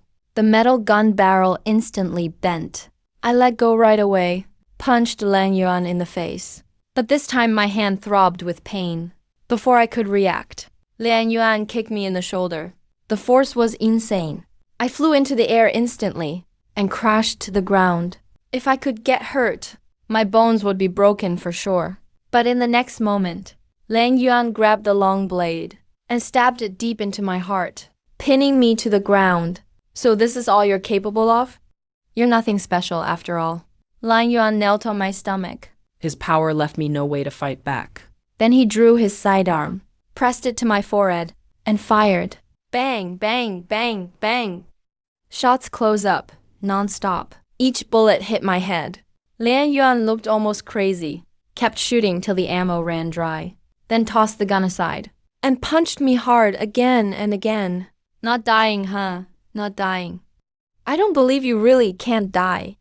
Suddenly, he burst out laughing like a madman. Fine, you can't die. Now I can do whatever I want. Let's see if you'll die. But I know clearly, I'm not immortal. I just can't get hurt. There's a weird core inside me. It's a perfect black sphere. No light, perfectly still. Just darkness. Whenever I'm attacked, the core takes some damage. Right now, with Lan Yuan's crazy attack, it's being used up. But just then, I sense another core somewhere nearby. It's smaller, weaker. A few kilometers away from me. I think I've been there. Blue Shiu hasn't been resting. Right now, he's still reading reports on the mine incident. He's gone through them many times, hoping to find something new. Suddenly, something outside the window explodes quietly. A deep blue light shoots silently into the sky. Blue Shiu stands up and opens the curtains. Suddenly, his pupils dilated. He saw something he couldn't believe. The ruins where the satellite crashed. At this moment, a blinding blue light erupted in silence, like a moon fallen onto the earth, bright and cold, lighting up the entire center of the town. In the glow, those century-old ruins seemed to be reversing through time. The damaged structure was constantly repairing itself, turning into a dazzling silver white. The long-dead signals lit up one after another. The broken flaps slowly spread to the sides. A giant bird awakened, roaring to life. The ruins under the satellite suddenly collapsed. The massive satellite shot straight up into the sky. It took off at an unbelievable speed. The raging currents swept through the entire town. In a flash, it vanished into the sky. The thick clouds above were blasted open by the airflow, briefly revealing the pitch-black sky beyond. Lan Xiu stood frozen in shock. He felt overwhelmed. Suddenly, the door was flung open. It was Yanji who walked in. Mr. Lan, the satellite. I saw it. Lan Xiu tried to hide the shakiness in her voice. Sir, what on earth is going on? Lan Xiu shook her head. Then she suddenly remembered. Lin Nianian once said, I want to revive the satellite. Lan Xiu's hand suddenly had a white mask appear. Count the people right now. Send them to the research lab. I'll head over first. Meanwhile, Lan Yuan was full of fear, because me, who he used to easily overpower, suddenly turned strange. My eyes lost all light. They became pure black. I didn't react to anything he did. Lan Yuan couldn't make sense of this weird state. He felt like I wasn't even there anymore. It was like I left in some bizarre way. Kill you! Kill you! This baseless terror was driving Lan Yuan insane. He swung his saber at me again and again. But it did nothing to ease his fear. It only made him even more scared. No matter how hard he slashed, there wasn't a single cut on me. He pressed the blade against my neck. He could feel the blade pressing through. He watched it slice right through my neck. Even so, he still couldn't damage this body. It was like I was dead, yet he just couldn't kill me, like a shell completely outside the rules. So messed up it made you go crazy. Why won't you die? Die already. But the stronger his fear grew, he felt like something truly horrifying was about to happen. And just as Lan Yuan thought, I wasn't even there. I was flying through the sky, blasting past the clouds at impossible speed, straight up to the heavens. The ground faded further and further away. My vision covered everything. One could see so far. I sensed everything, sky to earth. I saw the dim lights of the town, the weird creatures lurking in the ruins, and Lin Nianian shivering in a dark corner. Then I saw the research lab. I saw Lian Yuan and myself. A deafening roar ripped through the sky. Lian Yuan instinctively looked up. Terrified, he saw the clouds torn open, like they were instantly vaporized. A fiery ball shot through the gap. Empowered with supernatural force, Lian Yuan grew even stronger. But when he saw what that fireball really was, he froze. His eyes were full of disbelief. It was the satellite remnant from Satellite Town. But now, It was blazing with fire, cold, brand new, unscathed even at top speed. Next second, it flashed forward, just a blur, like a long red streak, drawn across the pitch-black sky. The line stretched down from the clouds, connecting to the ground below. Death had arrived. That was the last thought Lang Yuan had. Boom! The giant satellite crashed to the ground. Black smoke and a giant mushroom cloud soared up. A shockwave rippled in all directions. The nearby ruins were leveled. Huge clouds of black dust rose up. The moment the blast hit, anyone nearby was instantly burned up. Those farther away were shredded by the blast. Skin, muscle, and body fluids got scorched away. As for Lang Yuan, He was right at the center of the blast, face to face with that satellite. He let out a furious roar. And then his body was destroyed, completely gone, where the satellite crashed. There was now a giant crater over 20 meters across. It stuck there at the center, tilted, shimmering with light, looking shiny and brand new, like a giant sword fallen from the sky. Flames, heat, scorched earth, and death. It was like everything burned and boiled. No one survived. Until 2 minutes later, I lay on the ground. The starry sky faded from my eyes. I slowly stood up, looking at the burning crater and the satellite in the flames. With each breath, scalding air rushed into my lungs, burning painfully. This was my first time killing someone in this world. But I felt nothing, not happy or sad, just silent. The core inside me stayed quiet, echoing with the one inside the satellite. As I thought about it, in the next moment, the satellite ignored gravity and shot back up to the sky, drawing a long streak again. Vanishes at the edge of the sky. That 20-ton satellite returned to orbit, up in the restricted zone outside the atmosphere. It silently watched the Earth. I closed my eyes, sensing the core inside me, so dark and quiet, but much dimmer now. Not just from Ling Yuan's attack, but also from flying the satellite and the blast impact.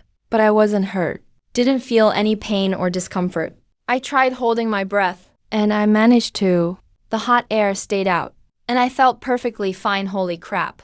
I think I might be kinda awesome now. I murmured to myself. I wonder if I could cover my head while sleeping from now on, and never worry about mosquitoes again. If a mosquito bit me, would it suck out blood? Or something way weirder? I forced myself to stop overthinking. Decided to look for Lin Nian first. That girl got shot. She's still stuck somewhere dangerous. It's really not good. Tonight I can help dress her wounds. Let her rest at my place. Lin Nianian curled up in a corner of the ruins, gripping a dagger tightly. Her palm was slightly sweaty. The shockwave from that huge explosion just now also hit this area. It kicked up small pebbles. They kept hitting her. Each strike stung again and again. But Lin Nianian didn't feel a thing. Her mind was filled with the roar just now. That blinding red light and the tremor of the ground. That definitely wasn't an attack from Liang Yuan. If Liang Yuan could do that, he wouldn't have become a gravedigger. Was Mr. Zhao Lin really not lying? Is he actually an extraordinary? But why didn't he show it from the start? If he had shown it right away, there wouldn't even be this whole conflict. And that attack method fell straight from the sky, cutting through the clouds. It looked like something powerful hidden high above was summoned and struck the ground. This kind of summoning ability was always unique to Wisdom City. There's no way Zhao Lin has mastered that. Lin Nianian was a mess inside. Should she go back to town first? Or look for me? She thought hard for a bit, finally made up her mind. She'd come to me first. That explosion just now should have grabbed the whole town's attention.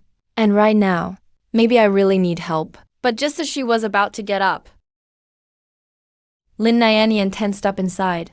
She quickly held her breath, hoping whoever it was wouldn't find her here. But weirdly enough, the person walked straight toward her hiding spot, without stopping at all. Maybe it's me. She thought of that. Lin Nianian felt a bit relieved. But in the next second, that joy was extinguished immediately. No way it's me. The fighting just ended over there. How could I show up here right away? His alarm bells were blaring. He gripped his knife tight, aiming at his own neck. He kept thinking about what he should say first.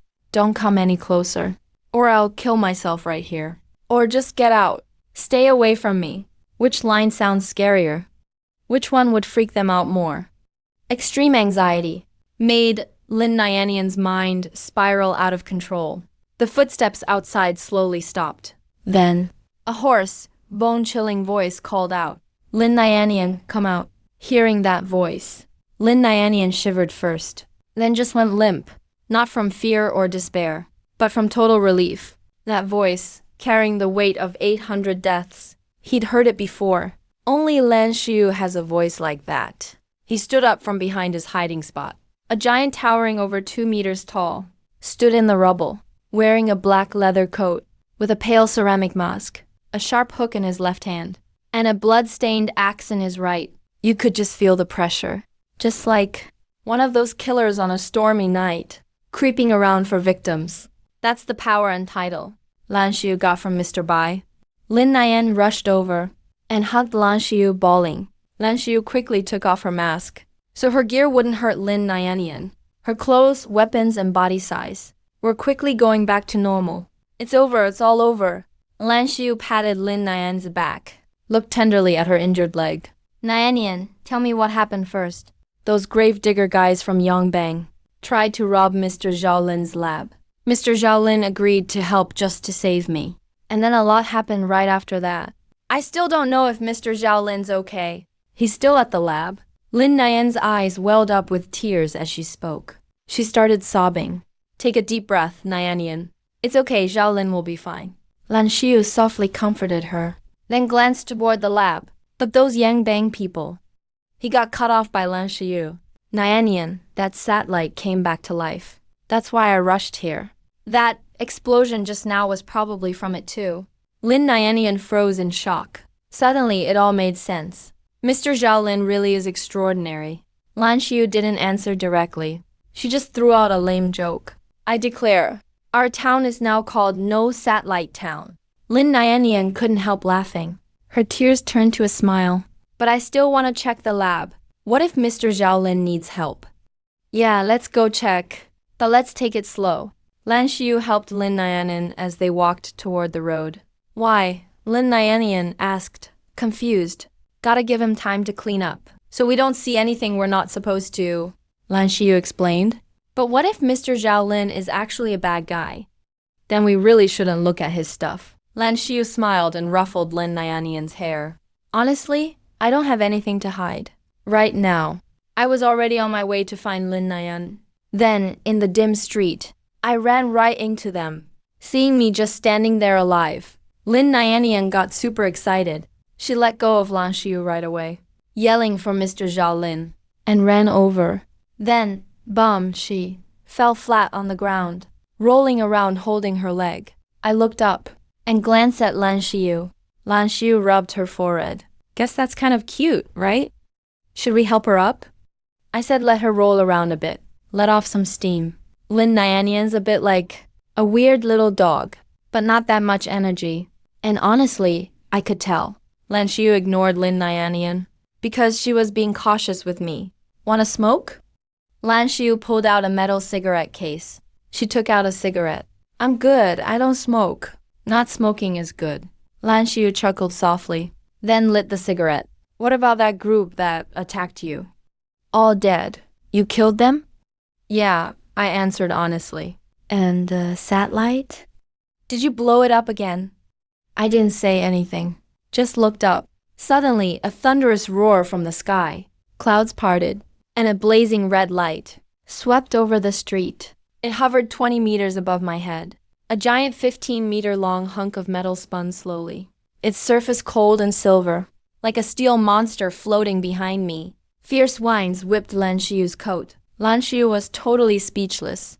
Lin Nayanian let out a shriek like a groundhog. It made Lan Xiu's face twitch hard. She tried to stay serious and keep asking about the situation. But Lin Nayan was wiggling in the weirdest pose, clinging to her, trying to get up, just wanted to stand. That's a real satellite. So cool. Mr. Zhao Lin, you really brought it back to life. Can I touch it? Just let me touch it? He stared at the thing, eyes sparkling. Nayanian, don't bump Mr. Zhao. Lan Xiu quickly warned. You know I am? If someone like me feels threatened, it might not end well. But before she finished, the huge satellite slowly lowered down, like a gentle giant beast, hanging right in front of Lin Nayanian. Lin Nayanian excitedly patted the satellite. Mr. Zhao Lin, you're amazing. Just as awesome as Mr. Bai. Hey, can I ride it? Just for a bit? My eye twitched. I knew I shouldn't have cut her any slack. All right. A couple pats is enough. Don't break it. I raised my hand, and the satellite started rising. Once it got to a safe height, it sped up suddenly. Strong winds roared. In no time, the satellite vanished into the sky. Lin Nayan looked up at the sky. She wrinkled her nose at me again. You're so stingy. I ignored his protest. Next time, I'll let you play. But now, come back to the lab with me. Let's treat your wound first. Yay. Lin Nian was super excited. But then Lan Xiu objected. Mr. Zhao Lin, you don't need to trouble yourself with this. I'll take him back to town for treatment. The lab is a bit closer, and I've got all the tools and meds there. It's just easier. That's too much trouble for you. We'll handle our own stuff. I could sense Lan Xiu's caution. And I get it. After all, just a regular person. And suddenly this kind of power shows up. Of course they're on guard. But I felt kind of helpless too.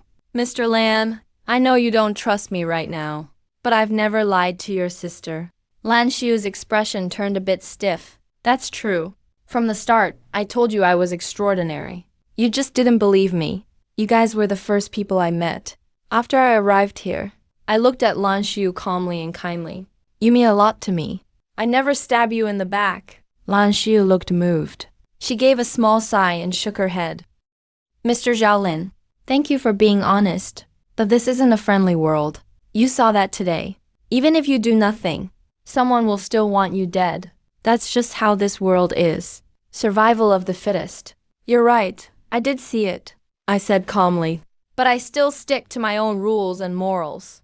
Mayor, most of my life so far, I've been on the weaker side. Traditions and morals kept me safe. I won't betray myself. Just because the world is harsh, that would mean I'd never existed. Lan Xiu stayed quiet. She looked down at her cigarette, then put it out. Mr. Zhao Lin, I actually do trust you. But now I have to be careful around you. Because you're extraordinary. He put the rest of the cigarette back in the pack. You're a lot like Mr. Bai. I think the two of you would get along. So, does that mean I can? Lin Nianian blinked. I'll come with you guys, Lan Xiu replied. Nianian needs to get treated anyway. I'll take care of the inventory. I remembered our deal. So I nodded and said, sure, that's fine. Otherwise, Lin Nianian might wreck my place. Lin Nianian protested again, but nobody paid him any mind. The three of us walked down the street toward the lab. Even with a leg injury, Lin Nianian kept chatting nonstop.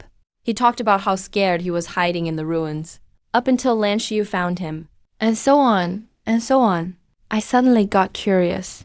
So, how could you instantly recognize your mayor? As someone with cognitive disarray syndrome, it's hard to even tell if something's human, let alone spot a specific person. Lin Nianian explained proudly. That's where you're wrong. It's all about features. I just memorize one unique feature of theirs. As long as I see that, whatever shape they take, I know it's them. I nodded at first, but then realized something was off. Wait, how do you know that feature is unique? And that it can't be faked? And what if the feature changes or disappears? I can't know. Lin Nian was totally open about it. I give up. How did you even survive this long? Funny enough, I have no idea either. Lin Nianian tilted his head and said, I was still thinking about what he meant. Lan Xiu spoke up with an answer. Lin Nianian lost his memory. That's not amnesia. It's called memory encryption. Lin Nianian said seriously. Memory encryption. I got more confused. Lin Nianian explained. Someone encrypted his memory and told him to wait here until they came back. So he waited 5 years. After 5 years, can Lin Nian still recognize them? Lan Xiu seemed to expect my question. His expression was hard to read. Shouldn't be too hard. He said the person has 7 centipede legs, 6 eyes, and a pair of mastiff-like arms. Hold up, are you sure this is a human? I was shocked. But Lin Nianian nodded confidently. I know he looks different from you guys, but he totally meets the human definition. And he's a really good person. Maybe he's just a rare type we haven't seen. Lan Xiu guessed. History is twisted after all. No wonder we don't get it, I said. No way. Human evolution is super recent. And our genes are almost identical. Humans shouldn't vary that much. Lan Xiu looked at me and spoke softly. Mr. Zhao Lin, how do you know? The history you know is the real one. And not twisted too? I couldn't answer right away. By the way, Mr. Zhao Lin, remember? The internet? Lin Nianian suddenly asked excitedly. Of course I do. No way, I'll forget it anytime soon. I answered one goal of the internet was to figure out real history. Lin Nianian looked amazed. People in Smart City wanted to merge all human knowledge online. and use massive computing power to find real history? Isn't that awesome? Smart city. You talked about that yesterday too. I recalled. Yeah, it's a super city. The mayor is a second-gen extraordinary. Really powerful. But their bar for entry is crazy high. You gotta have tons of knowledge. Or computer power. Basically, smarts. Or you'll never get an invite. I glance at Lin Nyanian with pity. She won't stand a chance. She's not the brightest. Obviously. Lan Xiu replied coolly. You too. Lin Nyanian huffed. We got back to the lab. The two men got to work. Lan Xiu checked the food supplies. I took Lin Nyanian to the infirmary for his gunshot wound. Back at the lab, I was trained in emergency trauma care. The infirmary has all the medical equipment you need. For me, this task wasn't hard. I took out the bullet, bandaged the wound, and gave her some painkillers. I watched the girl fall asleep. Once she was asleep, I left the infirmary to find Lan Xiu. At that moment, Lan Xiu was standing among a bunch of boxes in the warehouse. He was quickly writing in a notebook with a pen. He heard some noise outside the door, but he didn't look up. He just casually mentioned packaged food, cigarettes, alcohol, and canned goods. Mr. Zhaolin, items like these in our small town are really rare and valuable. But there's a slight issue. What issue? I wondered. Their 200 years expired. The whole mood went quiet. After a while, I finally spoke. Is Lin Nyan with you, Mayor Lan? Lan Xiu's eyes twitched a little. I just wanted to tell a joke, to lighten things up. Is this supposed to be some kind of cute moment? Like that unexpected cute vibe? Well, Mayor Lan, you are kinda cute. Suddenly, the silence got even deeper. Then we just both silently dropped the topic. Lan Xiu coughed a couple of times. I've pretty much finished checking what's in the warehouse. I marked the stuff we want inside. You can use it as a reference. Alright, I'll take a look first. I took the list. Lan Xiu didn't choose any cigarettes or alcohol. It was all food with the biggest supply. And canned goods. But I didn't really care. After all, tomorrow all this stuff will just grow back on its own. I glanced over the list. I said, sure, all of this is fine. How much can we get for this? 30 standard silver coins. Each one weighs 20 grams. If you want, I can exchange some for single-gram silver pieces. Basically, silver beans. But they're a hassle to carry. You can use a box to hold them. Wait, you mean? I'm really surprised. Weren't they all supposed to be authentic? Lan Xiu just shrugged helplessly. Don't look at me like that. They're real, sure. But it's just food in the end. And we're not short on food or supplies. 30 standard silver coins is already a high price. I don't think Lan Xiu is lying. I could only sigh. Alright, 30 silver coins then. No need for change. Great, deal's done. Lan Xiu started grabbing the stuff she wanted and took them down from the shelf. I helped take the boxes from her and set them by the warehouse door for now. Mr. Zhaolin, actually, I think you misunderstand this world a bit, Lan Xiu said while carrying boxes. Even though the world's a mess, productivity hasn't dropped. It's actually way up. For example, super cities like Justice City and Wisdom City have production power stronger than a whole country. And if you head north through the city ruins, you'll reach Yan City. That's where our Blue Dragon Mining Company is based. It's a big modern city, great transportation, super convenient life. You can even buy Mixu ice cream and tea on the street. Mixu ice cream and tea? That familiar name really stunned me, but it helped me snap out of it a little. The world may be a mess, and order is gone, but it's nowhere near the apocalypse yet. I might be the only one who's seen what's really coming. When Lin Nyan opened his eyes, he screamed at what he saw, because right nearby on an operating table, a few people in blue scrubs, wearing masks, were dissecting something. The tray next to them was full of fresh blood and torn organs they dug out. It was honestly terrifying. But Lin Nyanian's yell didn't bother them. He slowly calmed down and carefully asked, you guys, who are you? Mr. Zhaolin.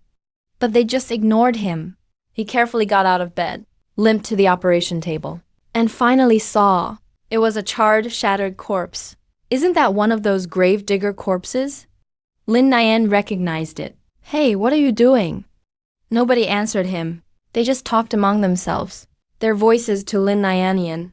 Sounded like some weird buzzing. Lin Nyanian reached out to touch them, but his hand went right through their bodies He slowly got calm. and started really looking at them. They're a lot like me. Most of their data matches humans, but some key data are different. Like you can't actually touch them, and they can't see themselves. Like a kind of human subtype. His fear slowly faded away, and curiosity took over. Lin Nyanian left the group, opened the door and walked out of the infirmary. No one even noticed him leave. It was like he didn't exist. The hallway outside was brightly lit, with lots of people around. It looked really busy. Lin Nyanian started to realize, maybe this is what the lab used to be like. He was super curious, but had no idea where to go. So he just wandered around based on memory. Eventually, he ended up in the first floor living area. Then he saw another familiar spot, the juice bar he'd just visited 2 nights ago. Lin Nyanian carefully opened the door and walked in. Not many people in the juice bar. Only 5 or 6. The lady boss was stunningly beautiful. She was wearing a classic blue-purple dress. Her long black hair held up with a hairpin, playing a guqin by the counter. The music was smooth and gentle, soft and really pretty. It just left Lin Nyanian kind of stunned. He instinctively sat on a high stool beside the counter and quietly watched her play. She really was captivating, so elegant and incredibly talented. Couldn't take my eyes off her. Not sure how much time passed. But the music faded to something even softer, and then stopped. She put down the instrument. The lady boss looked up at Lin Nyanian and gave him a smile that made his heart race. Well, did you like it? Lin Nyanian blushed and said it was beautiful. Then he suddenly realized, you can see me here. Of course I can see you. She plucked a string lightly. My name's Zhao Mingyu. I'm the lady boss here. What about you, Lin Nyanian? Zhao Mingyu eyed him with interest, like she was watching a little animal. You're a psychic, right? And a pretty powerful one. Otherwise, you wouldn't sense this place. I'm totally normal, and no idea why I'm here either. Lin Nyanian didn't know what to say. Miss Zhao, how come no one else can see me? Because you're just passing through, and not part of this story. Whose story? Zhao Lin's story. Mr. Zhao Lin.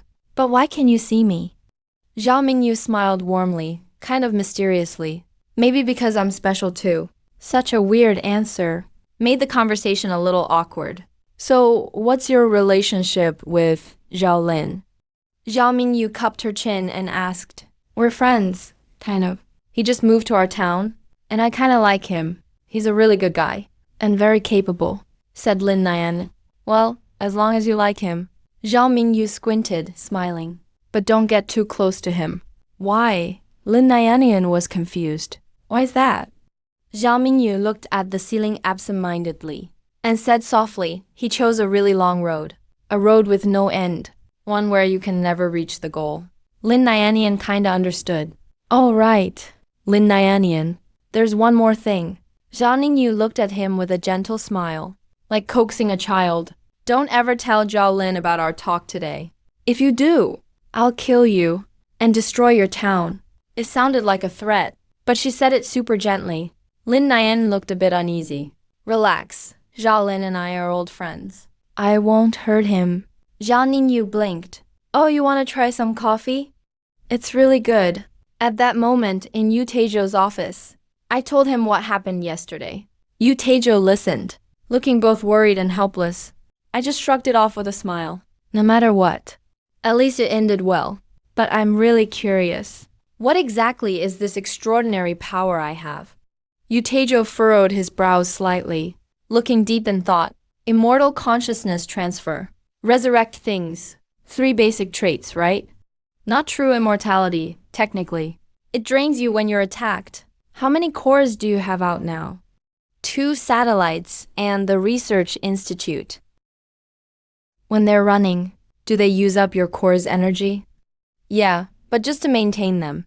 It doesn't take much. But if you control them or move your mind there, it drains much more. But the core can repair itself. I see. Now it's all clear to me. Yu Taizhou spoke as if it was obvious. I'm not surprised. This old guy always thinks things through, while others are still focused on the surface. He's already figured it out. Yu Taizhou rested his elbow on the table. His eyes were deep.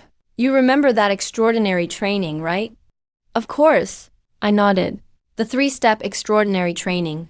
Step 1 is to build complete self-awareness.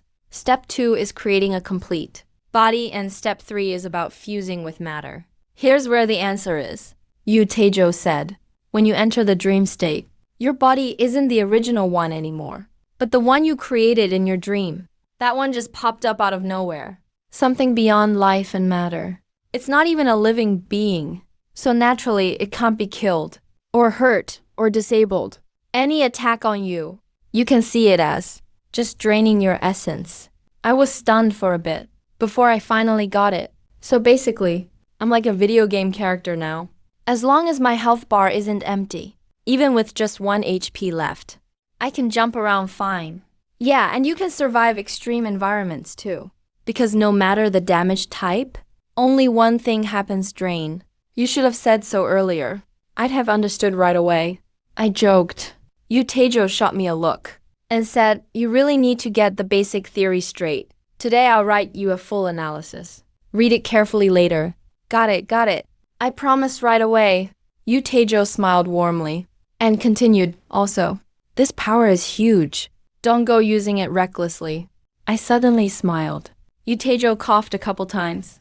I know it's a bit cliché to say it like this, but actually that's not what I'm smiling about.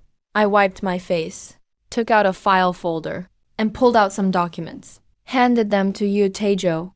Yu Taejo went silent as soon as he saw the first page. It was a photo showing the shell of that massive pig-shaped steel creature. I continued, and about my friend. Yankee, he could wipe out a city of 500,000 in less than 30 minutes. For 500,000 people, even with a knife, if I kept slashing. It'd take me at least a month. So my extraordinary power, I guess it's better than nothing. Yu Taejo's face twitched a bit.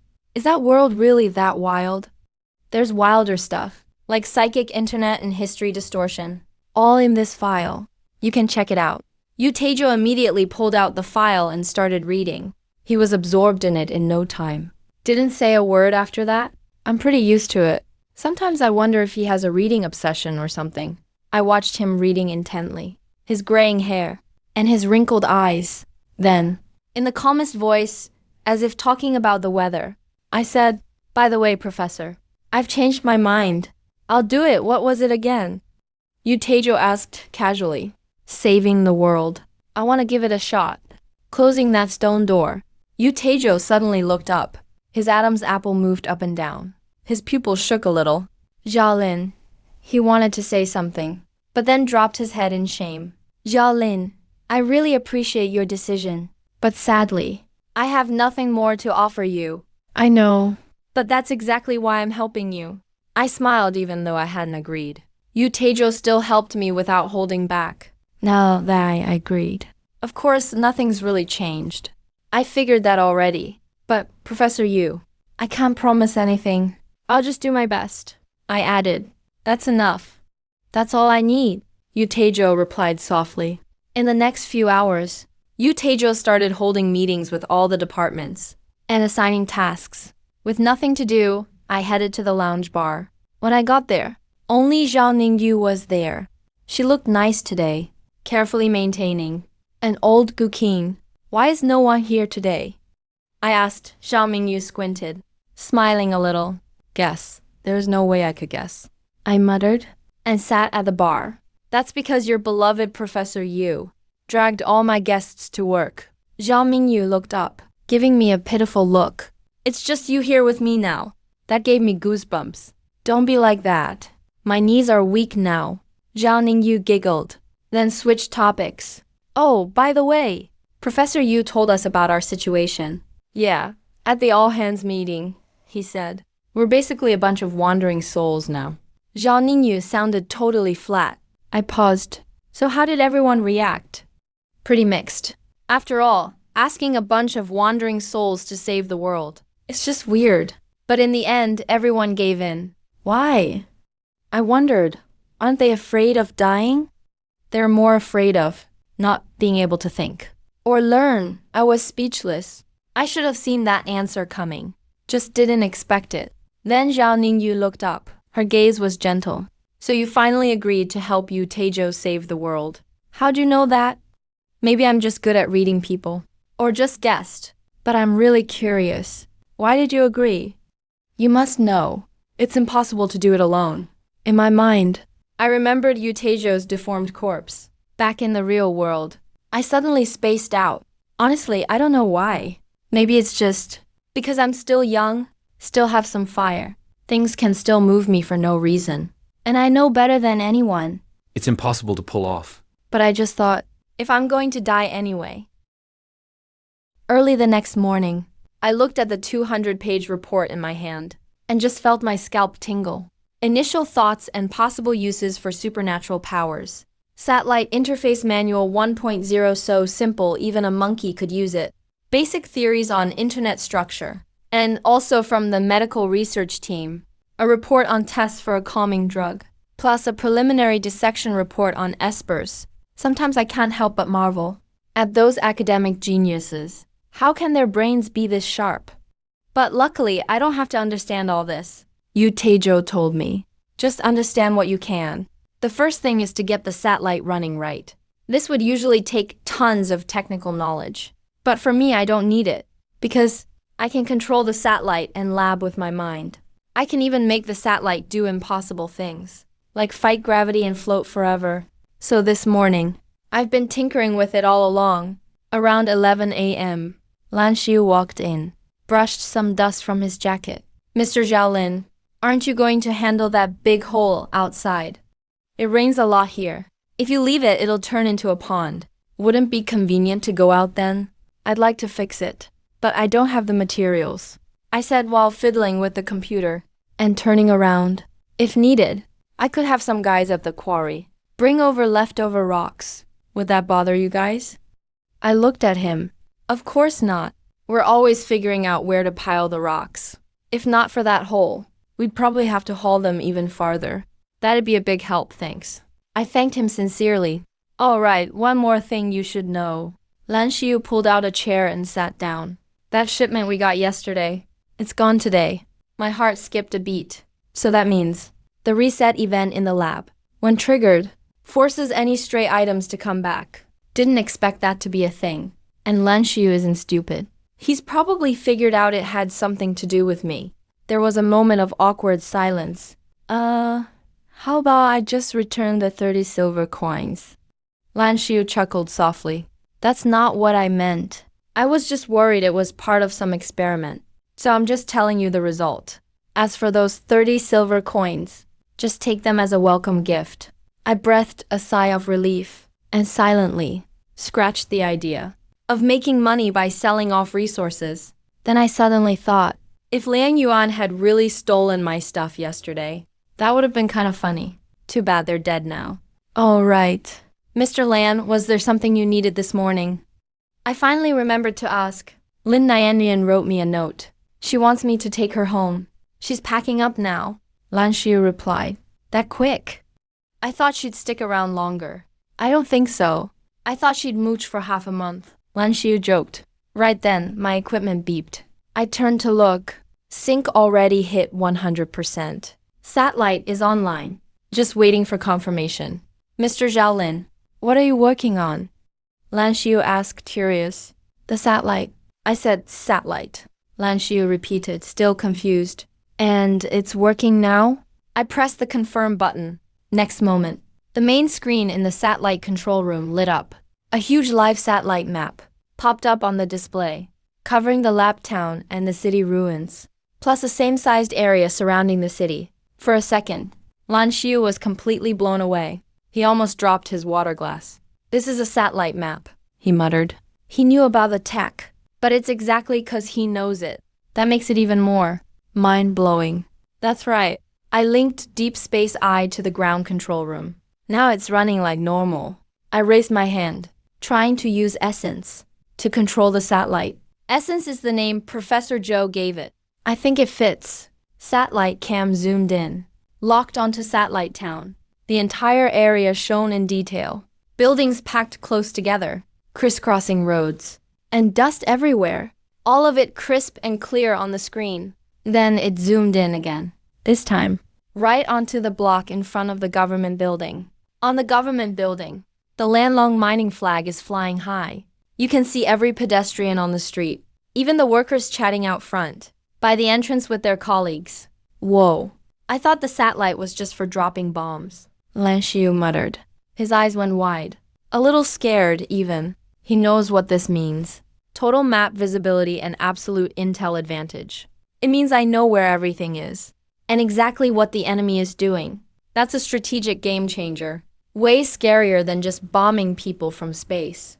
I gave him a weird look. It's a satellite, you know. Using it to drop things is just misuse. Okay, fine, I did use it to drop something yesterday. But unfortunately, it's got a range limit. It can't go too far from me. Lan Xiu nervously swallowed. He suddenly got tense. Mr. Xiaolin, can I buy 2 satellite maps? One of the whole area, one of the town.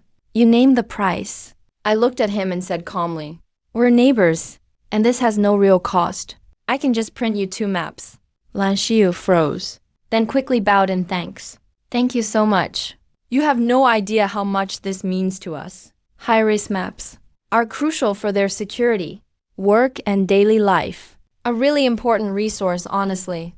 Just then, Lin Nianian hobbled over, still leaning on a crutch. Mayor, I'm ready. He poked his head in and said, I teased him as I looked over.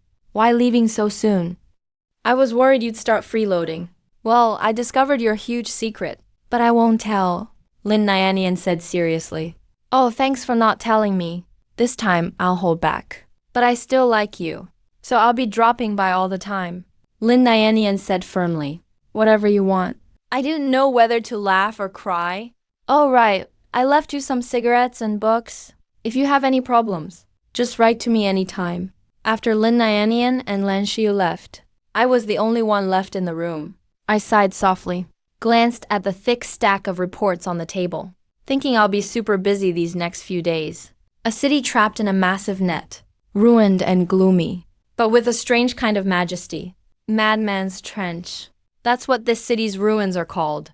It's seen big battles between the awakened. More than one awakened has died here. Most of their bodies have been split up or destroyed. But even now, their deaths still affect this city, reshaping its look and ecosystem, including the people and things here. There's a term for this phenomenon. It's called degeneration. Different powers cause different types of degeneration. Each one is unique. Here in Madman's Trench, there's a rule. If one day your buddy suddenly gets smarter, or suddenly knows a lot of stuff, don't hesitate. Kill him right away, because that's a sign of degeneration. And that's where Madman's Trench got its name. Mad scholars curse everyone who walks on this broken land with their knowledge. As a huge city ruin, Madman's Trench has lots of grave diggers roaming around. Some are criminals. Some are adventurers, some just chasing freedom. Sometimes all three. They form gangs in these silent ruins, built factions, chasing wealth and freedom. Most of the time, they don't bother each other. But Today, some weirdo showed up in the ruins. He came from Satellite Town, dressed cleanly, all by himself. Almost no weapons on him. Just an old town sword he calls a weapon. And it looks pretty shabby. But aside from his weapon, he's dragging a bunch of random stuff around. Umbrella, water, food, and a sleeping bag. And a camera around his neck. Sometimes he'd stop and take pics all excited. He basically looks like a tourist in a scenic spot. How long do you think he'll last? High up on a broken building, a chubby middle-aged man squatted on the edge, watching that strange guy down below. If he turns back now, maybe he survives. Otherwise, if he keeps going this way, the skinny guy next to him looked toward the city. He'll be dead by noon tomorrow at the latest. No way he lives. That camera looks expensive. Bet, it's worth a lot, the chubby guy said, wobbling as he spoke. Wait till he's dead. Then loot it from his body, the lanky guy said coolly. Or we could do it another way. The fat guy showed a creepy grin. Soon it was 6 p.m. Night spread fast over the ruins. I looked out at the deep city and decided to camp here tonight. This was my first time doing field research. I'd left at 8 o'clock this morning. I'd been hiking for almost 10 hours now. Still haven't reached my target. Gotta go deeper. Honestly, I don't need sleep anymore. The only reason I still sleep is to get to that research institute in my dreams. I found a half-collapsed house, cleared out a flat spot inside, and made a hard camp space, lit a fire, and started making dinner. Brought a small pot and bottled water, planning to make instant noodles. But just as the water boiled, I heard someone behind me. Whoa, bro! You're living pretty good. I turned around and saw two guys, one fat and one skinny, coming my way. The fat one talked. He squinted, looking all friendly, but had a gun, a revolver, pointed at the ground, but could shoot me with barely a lift. Actually, I wasn't surprised to see them, because I'd already spotted them on my satellite map. They weren't tracking me. My route just happened to cross their patrol area. That's why I camped here. Them hanging around here means there's nothing nearby they can't handle. So I'm probably safe too. I opened my ramen pack slowly, tossed the noodles in, and then said, "Can I help you with something?" I didn't sound cold, but not exactly friendly either. "Nothing, just saw you camping here. Thought we'd check it out." The fat guy acted all buddy-buddy. "Aren't you gonna introduce yourself?" "No need. Introducing myself to a dead man is pointless." The fat guy shrugged, trying to read me, but I didn't react at all. Instead, I pulled an egg out of my backpack, cracked it on the pan, dropped it in, then grabbed some veggies and sprouts I'd prepped, dumped them all.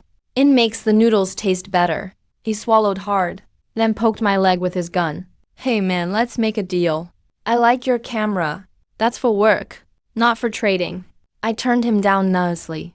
"Your camera for your life. Isn't that fair?" The fat guy leaned in and tried to act mysterious. "Good thing. I have lots of lives." I shook my head. The chubby guy froze, then smirked. "Guess I'll just take it off your corpse tomorrow."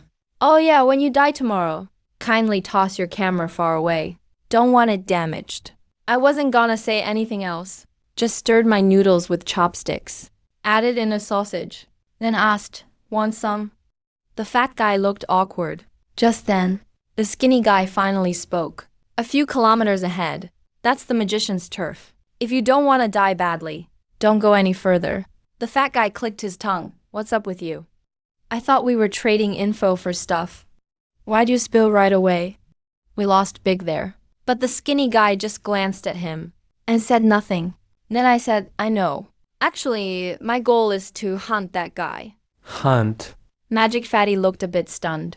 "Yeah, you could call it a little experiment. And to take care of this trouble at the same time." After a brief silence, the fat guy suddenly slapped his leg and burst out laughing. "Man, you're hilarious.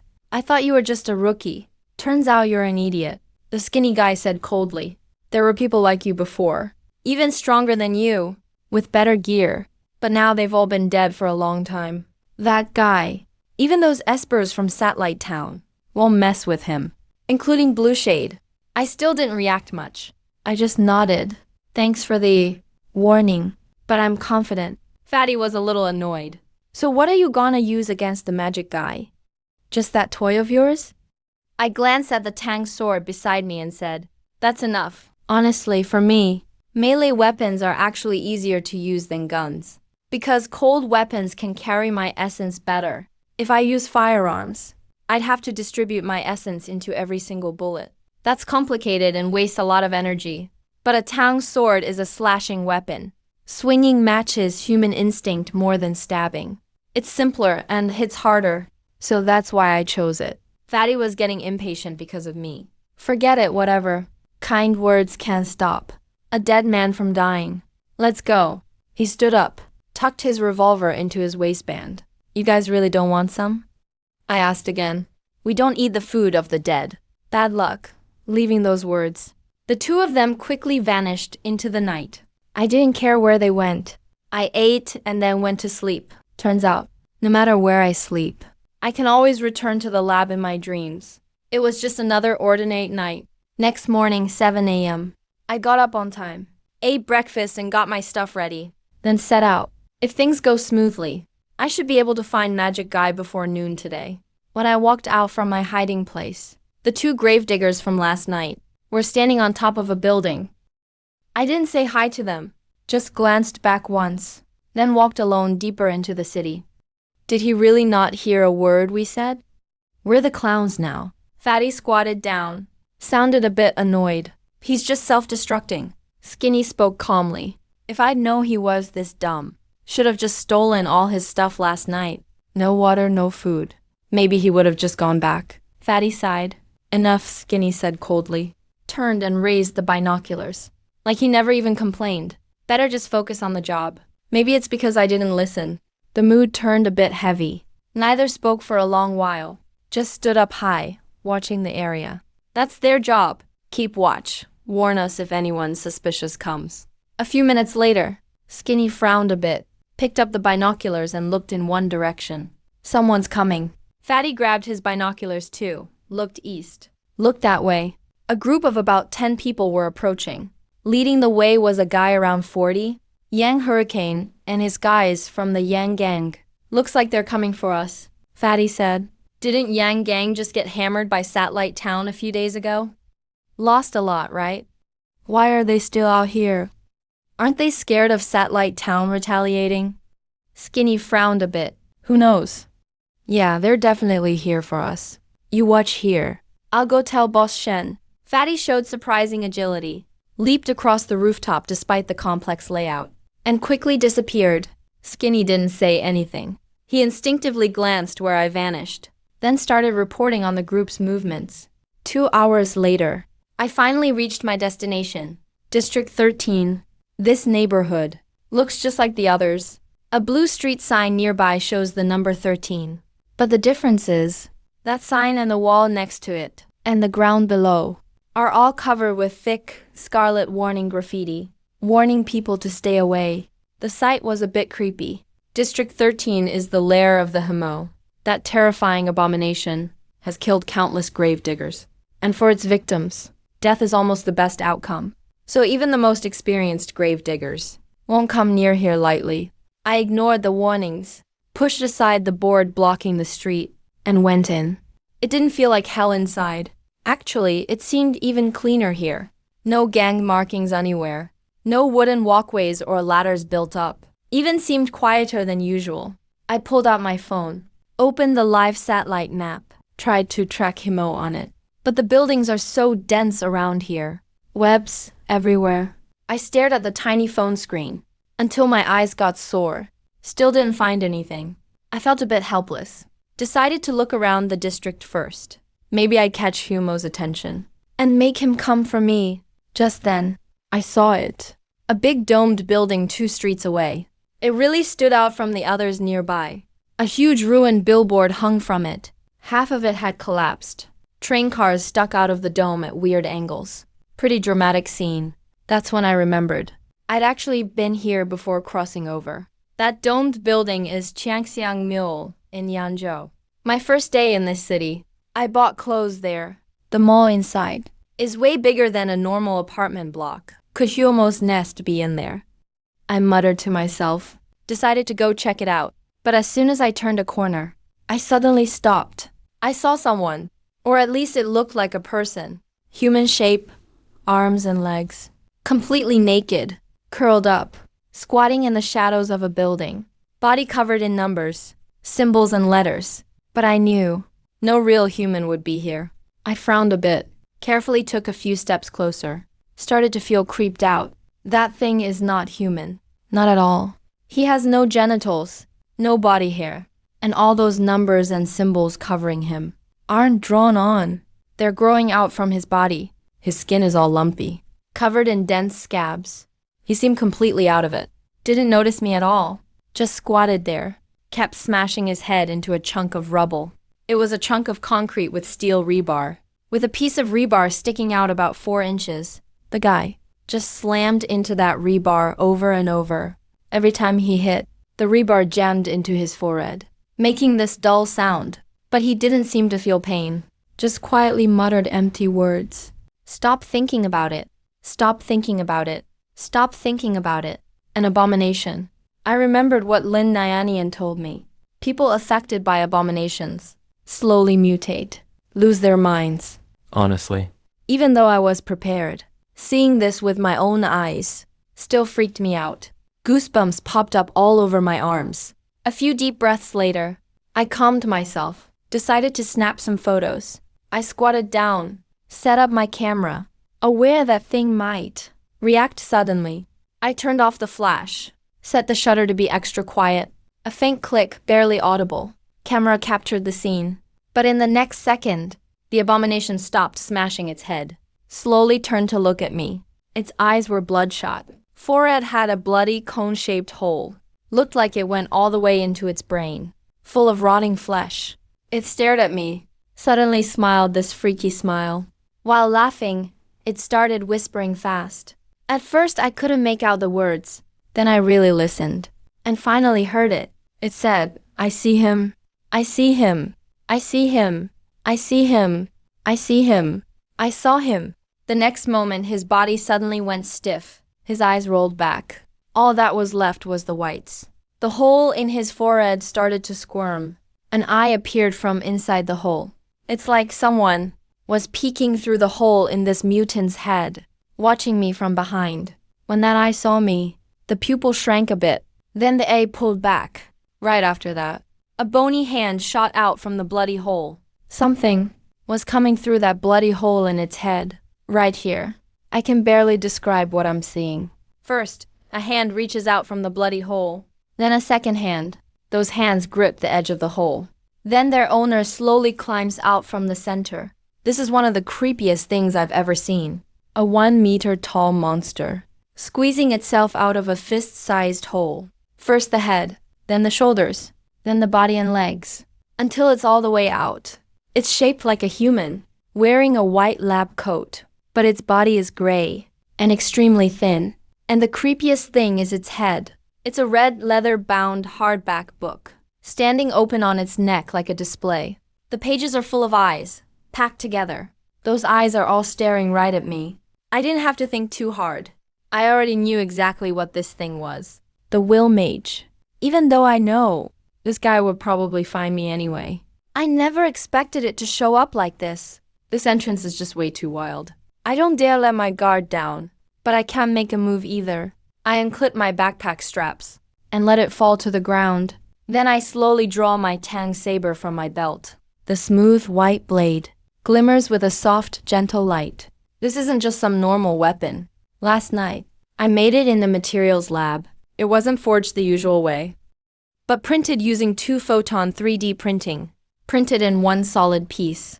That's a super precise micro-nano 3D printing tech. The material is an advanced ceramic composite. It's hard enough to hit 40 GPa.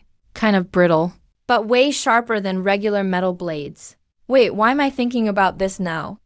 I look up. The next instant, everything around me floods into my mind. Ruined buildings, plants, abandoned cars. Their colors, shapes, and details, all cramming into my head. I realize my brain is getting smarter. Just seeing something fills me with info. And now I'm seeing so much at once.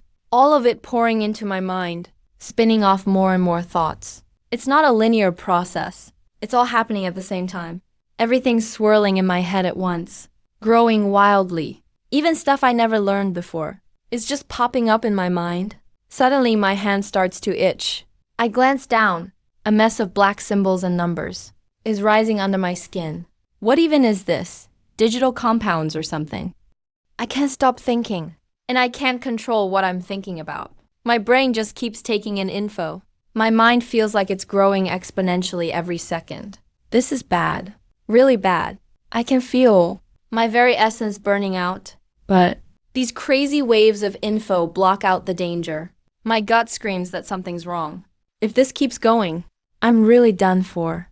I have to find a way to fight back. Right then, a pair of bony hands lands on my shoulders. I look up and meet a wall of Will Mage's staring eyes. I don't know when, but Will Mage is already in front of me. The book that's its head tilts toward me, and the pages flip quickly. Black symbols pour out like a dark tidal wave, rolling over everything. All of it crashes onto my face. I can't react at all. There's too much going on in my head. I can only stand there until the black numbers and symbols almost cover my whole body. My hair starts to fall out, quickly replaced by those dense symbols. Even my body hair falls out. My eyes go dull fast, turning just like those mutants. The monster slowly lets go of me and backs up a few steps. The pages of the book flap gently, while all those eyes keep turning, watching its prey in front of it. It seems like it's checking whether its prey is really dead or not. Then it turns to leave. The next moment, I strike without warning. My body suddenly lunges forward, slashing with my saber in a vicious arc, cutting down hard from above. My strike is fast and sharp. Mage is caught totally off guard, and the hardness and sharpness of the ceramic saber slices right through with barely any resistance. The tang blade splits Mage's head in two. But this freaky mutant doesn't die right away. It lets out a sharp, piercing screech, loud enough to rip my eardrums. It jerks the blade free and spins around fast. A flood of black symbols comes pouring at me, but I don't dodge at all. Instead, I charge straight into the wave, gripping the blade in my right hand, left hand steady on the hilt. With my whole body, I stab forward. The blade instantly pierces Mage's heart. This breaks its attack. That creepy mutant looks at me in terror, but it's already too late. I yank my saber out, then swing a quick slice at its neck. My attack is fast and clean. I barely feel any resistance slicing through. Mage's head drops to the ground with a thud. Then the body collapses, but it's still not finished dying. Its body on the ground starts twitching violently, almost mechanically. I hurry over, step on its chest, and stab at its heart again, pinning it to the floor. Finally, the body stops moving. Is it dead? I wonder, but something still feels off. The next instant, a flash of red appears at the edge of my vision. It's Mage's head. That leather-bound book suddenly jumps up and clamps onto my face. The pages wrap around my head tightly, cutting off my air. The pages started to fuse with my skin, but I wasn't nervous at all. Struggling at this point meant nothing to me. I turned the tang sword around and stabbed it hard into my own head. The sword pierced through both the book and my skull. Blood splattered everywhere, but not a drop was mine. I reached out and grabbed the leather book, tore it off, and tossed it on the ground. Then I froze like a statue. The reason was simple. My mind wasn't in my body right now. It was inside the deep space eye. Right when Liu took control of me, I transferred my mind before I lost full control, moved my consciousness into the satellite. So this fight was done from a third-person view, remotely controlled by me. No matter how strong Mo's mind corruption was, she couldn't corrupt a shell without a mind. Still, even so, I was a bit shaken afterward, because my essence had already been burned away by almost half. Even though I moved my mind, if my body died, I would still die too. And seeing how weird my body looked, I let out a quiet sigh. There was no way I'd dare go back right away. All the harm I suffered would eventually be converted into essence loss, and that loss would slowly repair itself. So as long as they don't kill me right then and there, any type of injury will eventually disappear. About 3 hours later, those creepy symbols on my body were completely gone, and my hair grew back. I carefully returned to my body. In my head, there was still some lingering confusion and dizziness, but I wasn't having uncontrollable thoughts anymore. I crouched down and checked Mo's remains, took off her clothes, pressed down on her body inch by inch, while feeling her body's structure. Mo's body was thin and dried up, with no moisture at all. Her skin felt like tough leather. Structurally, she was almost like a human. Overall, it was like a mummified corpse. Then I looked at Mo's true form. That red book. The cover was made of leather, the spine was bone, and the pages were flesh. Touching it felt really disturbing. My sword had sliced it almost in half. On those pages, tons of hollow, staring eyes were wide open. Bloody tears stained the pages red. And there was writing on the pages. I just couldn't read it. The initial check was over. I got up and snapped a few photos. Then I started the next, most important test. I slowly placed my hand on the book. My essence started to flow into the book. It formed a stationary essence mark. That's how I activated the lab and the satellite. This time, I was going to try to awaken the book as well. Silent blue light burst out from the book. In that dazzling blue, Mo's body was slowly restored. In just a few seconds, the blue light faded. This twisted abomination slowly got up, standing completely still like a statue. A few days ago, when Tejo and I were talking about getting stronger, Yu Taejo asked me if I'd read a certain novel. Story of your life. Yeah, they even made it into a movie called Arrival. I nodded. Yu Taejo started going on about it. Yeah, that novel itself takes the Sapir-Whorf hypothesis to its limit. The idea that language shapes our thinking. If your native language is Chinese, you think in Chinese. If it's English, you think in English. Because grammar, word count, and etymology are different. Your way of thinking changes too. I suddenly felt a bit uneasy. Professor, are you going to tell me that if I want to get stronger, I should study English harder? No, there's something more effective than language. And only you can do it. The professor raised a finger. Experience it. You don't have to learn language from aliens. You can become an alien. Now, all I need to do is become an alien. I closed my eyes. Consciousness transferred. In an instant, I entered the core imprint inside the himo. A sense of emptiness like never before. Void and calm surrounded me. I slowly opened a dozen or so eyes of mine and looked at this world. The sight almost made me dizzy, but more than dizzy, I was excited. First, there's clarity. Clarity like I've never felt before. I could see the texture on a grass blade from 10 meters away. My field of vision was insanely wide, almost 270 degrees. Then the colors. The contrast between colors was crazy distinct. I could see hundreds, thousands of shades I couldn't even tell apart before. I even saw the color of the wind. It was a faint, almost clear, silvery white. And then information. With a glance I knew how many pebbles were in my view. How many weeds. When I looked at a strange plant, I instantly knew how long it had lived, and how much longer it could live. Finally, the motion. When somewhere in my sight, a pebble rolled down. The falling path left several afterimages. I glimpsed its past for a split second. This was total information overload on a crazy level. And with the weird brain of the himo, I felt like I'd become a computer. Then I looked at myself, but I couldn't see a thing. I was still me, standing there quietly. No extra information about myself came through. Like a silent stone, the all-knowing perspective seemed to fail on me. But I didn't have time to study that right now. Because when I'm playing a himo, I burn through my core energy crazy fast. Half an hour and I'll be fully drained. Now came the last step of the experiment. Reshaping myself, Yu Taejo told me. I'm not alive. I'm something beyond that. So, maybe by changing how I think, I can remake myself. I went back to my body, shut my eyes right away, and started recalling non-stop that unique feeling of being the himo. After 30 seconds, I slowly opened my eyes. Tiny pupils over a dozen appeared in my eyeballs. The silver wind kept streaming across my view. There was no sun in the dark red sky. But when the red got deeper and deeper, that meant night was coming. Give it an hour and it'll be dark. On the rooftop, the fat guy said to the skinny guy. The skinny guy didn't respond to that, but asked instead, why did the young gang come to talk to Boss Shen? The fat guy muttered, a few days ago. Weren't they targeting Satellite Town? Then, Half their main guys got taken out by Blue Shiyu. Now it looks like they're coming to us for help. The skinny guy frowned deep. Boss Shen shouldn't help them.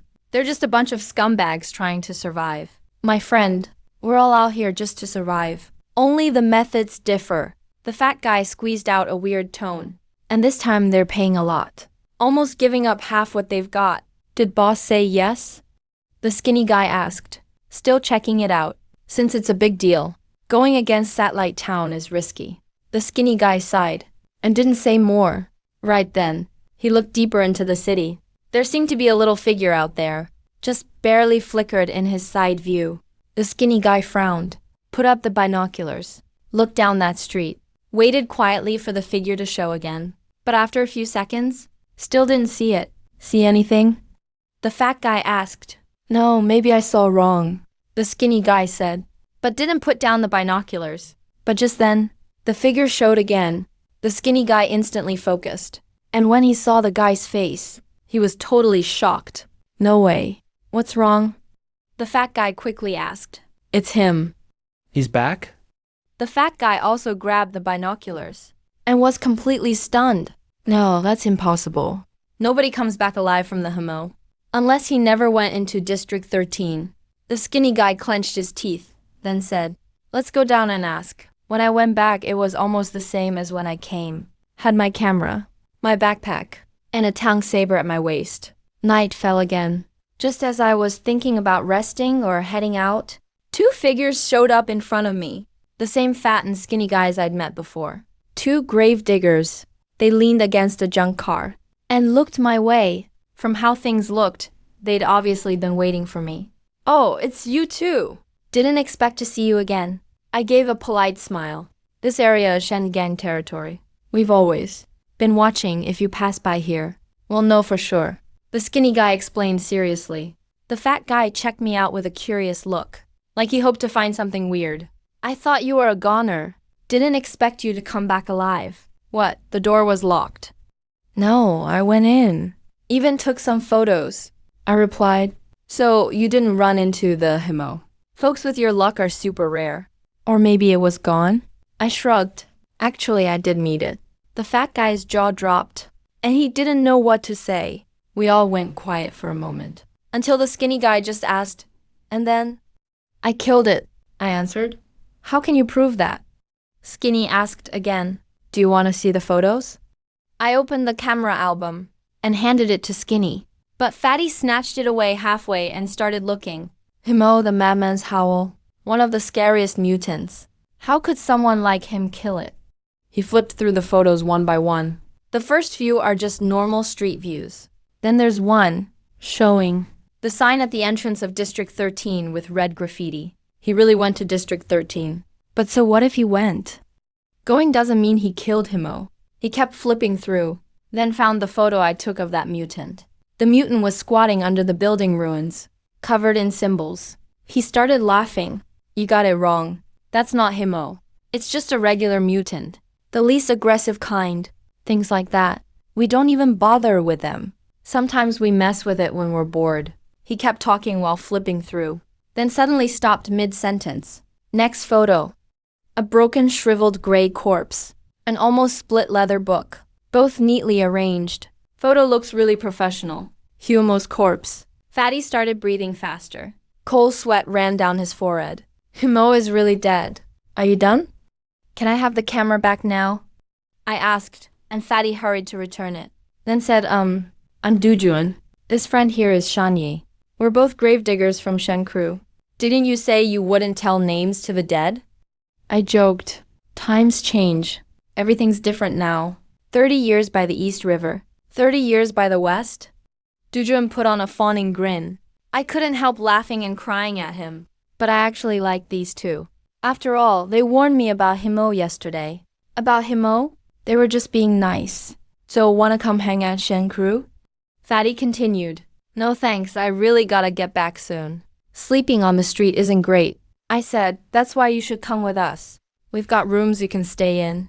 And you can take a shower. Our boss even has an SUV. Tomorrow we can even give you a ride. I've gotta hand it to Dujuan.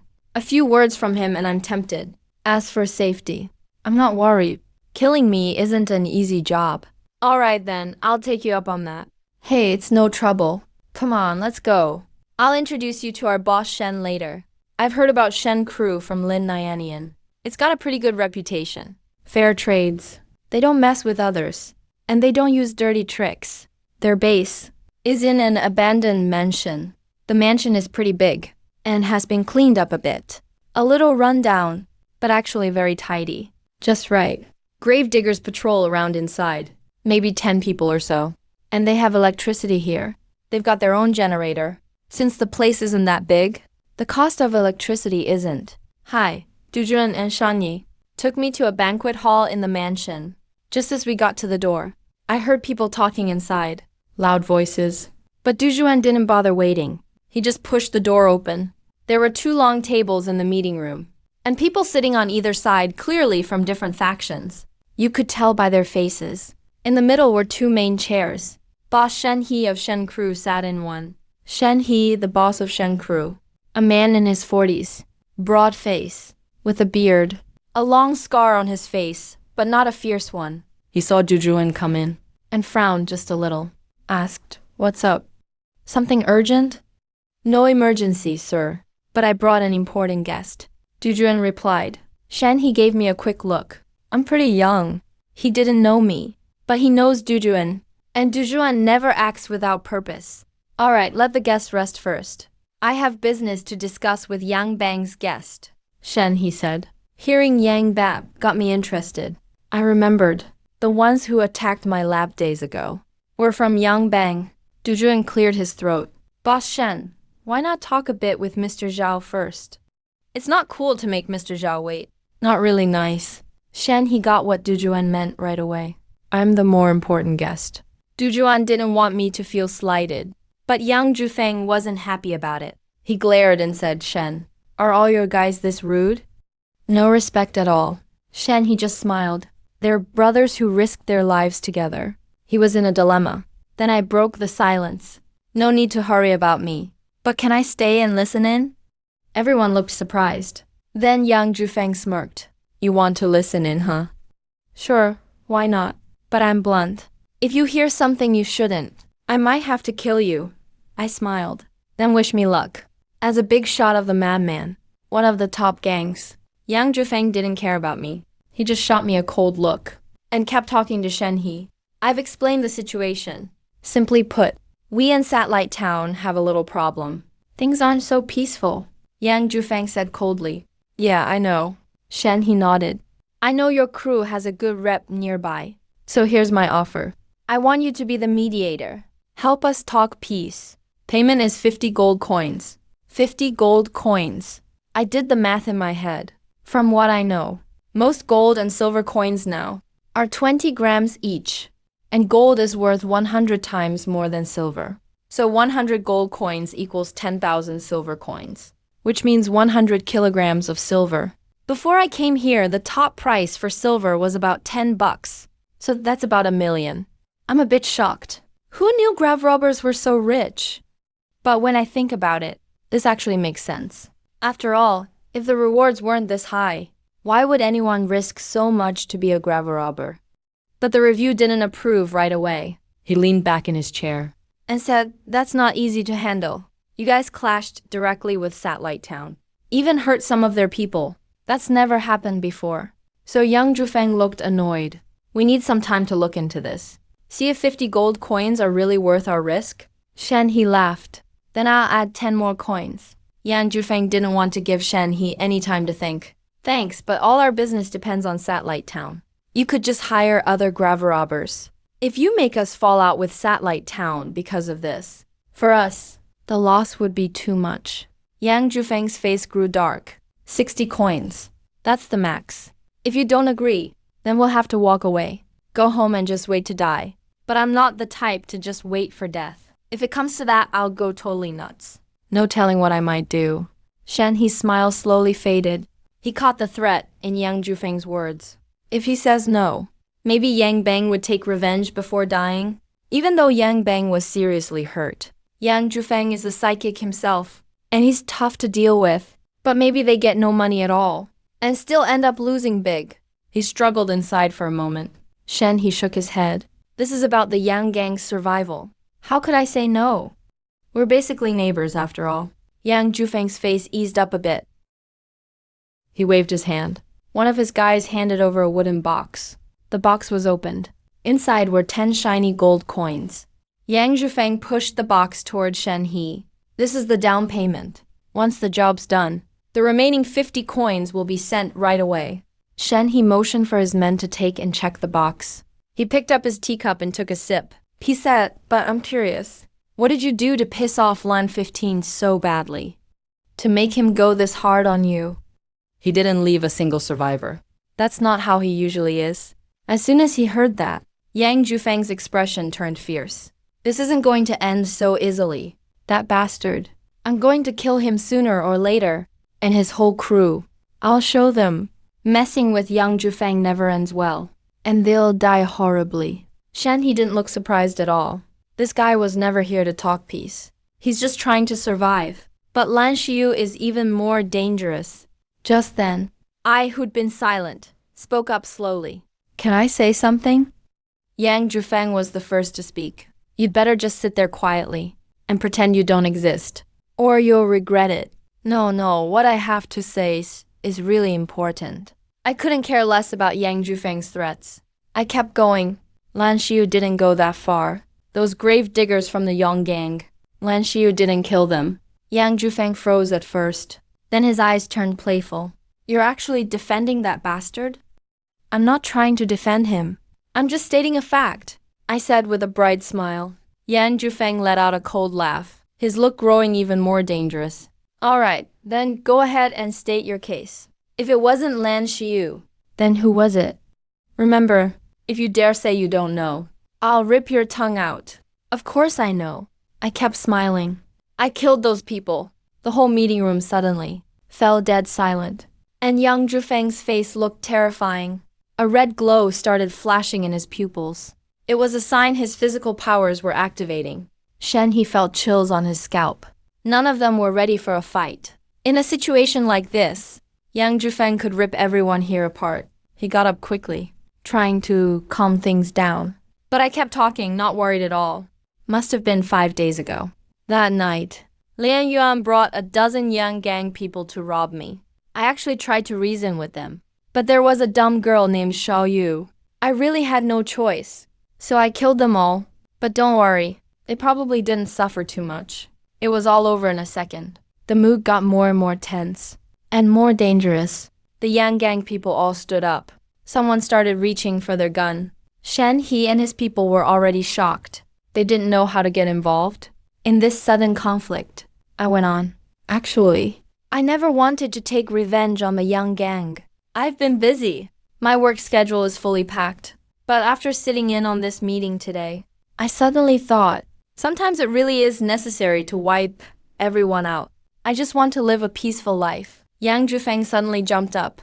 A fierce red light burst from his pupils. Layer after layer of black scales started growing on his skin. In an instant, he looked like a humanoid beast. So, are you really going to fight here? I'm still sitting there, and asked with interest. Yang Zhufeng growled, I don't care who you are, or what you are. I'm making you die a painful death today. That's perfect. This way. I don't need an excuse anymore. I grinned happily, then grabbed a fruit knife from the table and stabbed it into my forehead. Blood spurted out instantly. My action stunned everyone. What's he doing? He just killed himself. Is this guy insane? My arm fell, still holding the fruit knife, showing a deep bloody hole in my forehead. The wound went straight to the brain. Pretty much dead for sure. But for some reason, Yang Zhufeng felt uneasy. He turned his twisted face toward Shen He. Shen He, you'd better explain this to me. Did you set this up? As soon as he finished, everyone in the room at that moment felt a cold gaze sweep over them, passing right through their bodies. The room suddenly went quiet, and everyone stared at my corpse. Behind that deep bloody hole, a blood-red eye was staring right at them. The possessor! It's the possessor! Someone screamed in terror. Du Wan was 30 this year. He'd fought alongside Shen He for over a decade. Been through lots of danger. Honestly, he'd never been scared before, even with a gun to his head. He could still crack dirty jokes. But right now, what he felt was a total soul-crushing terror. The possessor. I actually summoned a possessor at the cost of my own life? Why go this far? Is it worth dragging everyone down? Does everyone have to die together? His legs went weak, and he collapsed on the ground, desperately crawling backward, pulling his gun and shooting at the possessor. He emptied the entire clip, but the possessor didn't have a scratch. Du Huan looked around in despair. The conference room had already exploded in chaos. People screamed and rushed to the door, Yang Zhufeng included. All his confidence and arrogance vanished the moment the possessor appeared. Gone without a trace. He fled like a scared dog. Get out of my way. Move. He shoved aside a henchman in front of him. That guy hit the floor hard, but didn't make a sound. Yang Zhufeng realized something was wrong. He instinctively looked over and saw his henchman's eyes had lost all light. His pupils were twitching rapidly. He was mumbling something quickly. Black words slowly appeared on his skin, more and more, getting denser and denser. Yang Zhufeng looked around and realized he wasn't the only one. All of the Yang gang had suddenly fallen into this strange state. They just stood there, dazed and lost. Their eyes were shaking, and they kept whispering, Suddenly, his senses seemed to explode. He started seeing and hearing a flood of information. Color, shape, smell, and sound. These things keep racing through his mind, self-generating thoughts, pushing him to imagine and dig up even more. He can't stop his runaway thoughts. He looks at his own hands. Black words and symbols start to show under his skin. Cold sweat drips down Yang Zhufeng's forehead. His breathing gets heavier. He really wants to keep running. But his mind just gets more crowded and even more chaotic. It takes up all his focus. He forgets to run. Until finally, he just stands there silent, letting his thoughts go wild. The Shenyang guys are still in chaos. Someone screams. Someone fires a gun. Someone runs away. Until Shen he suddenly shouts, "Don't move. Everybody freeze. Don't shoot. We're not being attacked."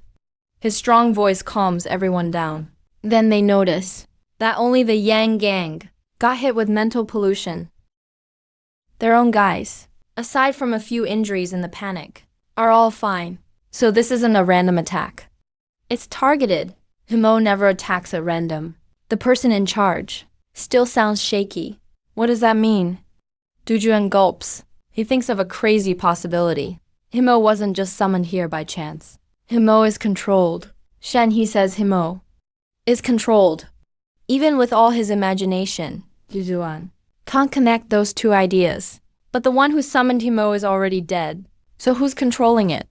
Right then. I speak slowly, still sitting in the chair. Can I have a gun? Their minds are all broken. Might as well kill them and set them free. The shock hits Dujuan just as he regained his senses. He's stunned again. You're not dead. He was just the closest. He saw me use a fruit knife to make a hole in my own forehead. I just killed someone. Started with myself. Isn't that backwards? I look at Dujuan. There's not even a mark on my forehead. You're still the one controlling Himo. Yeah, but he's harmless. Unless I tell him to kill. Dujuan's heart pounds like thunder. His body's shaking too. Until Shen he tosses a gun over from a distance. Here, use this. I pick up the gun. Check the chamber. Check the bullets. Then I start walking toward Yang Zhufeng. Yang Zhufeng just stands there. His pupils tremble. His lips mumble. I walk up to him, put the gun to his forehead, calmly pull the trigger. The shot rings out. Bullet goes in through his forehead and out the back of his head. His body stiffens instantly, then hits the ground, dead. Dujuan never imagined Yang Gang's boss, Yang Zhufeng, would actually be killed like that, execution style. Then I walk over to the rest of the Yang Gang, just as emotionless. In the not-so-big conference room, the only sounds are the dull, rhythmic gunshots. During the whole thing, nobody interrupts or speaks. Until I'm done killing the last one. I hand the gun back to Shen He. Thanks. Shen He quietly takes it back. He turns to Shanye and says, there should still be a few Yang Gang guys outside. Take some people. And take care of them too. Don't leave anyone alive. Move fast. And when it's done, bring a few people back to clean up the bodies. Okay, Shanye answers. He turns and leaves the room. A few shots ring out at the camp. It all goes quiet soon. Only then does Shen He sit down. He doesn't mention the sudden chaos just now. Just simply asks Mr. Zhaolin.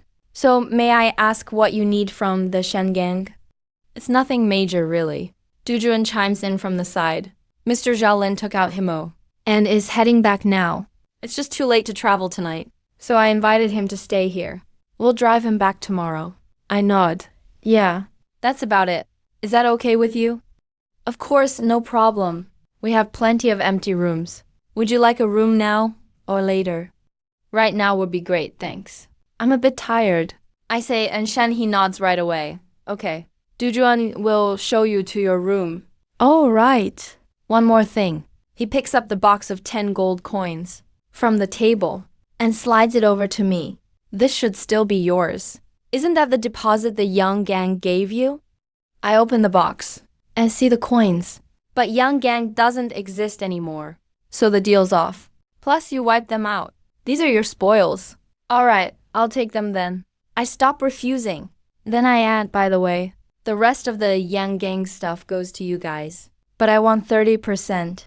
Of course, once we finish counting everything, we'll send your cut over. I nod.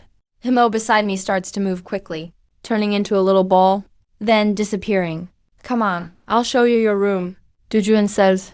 After Dujuan takes me away, he slowly sinks back into his chair, feeling weak to his core. He waves his hand tiredly, telling everyone else to leave. So he sits there dazed in the room full of bodies.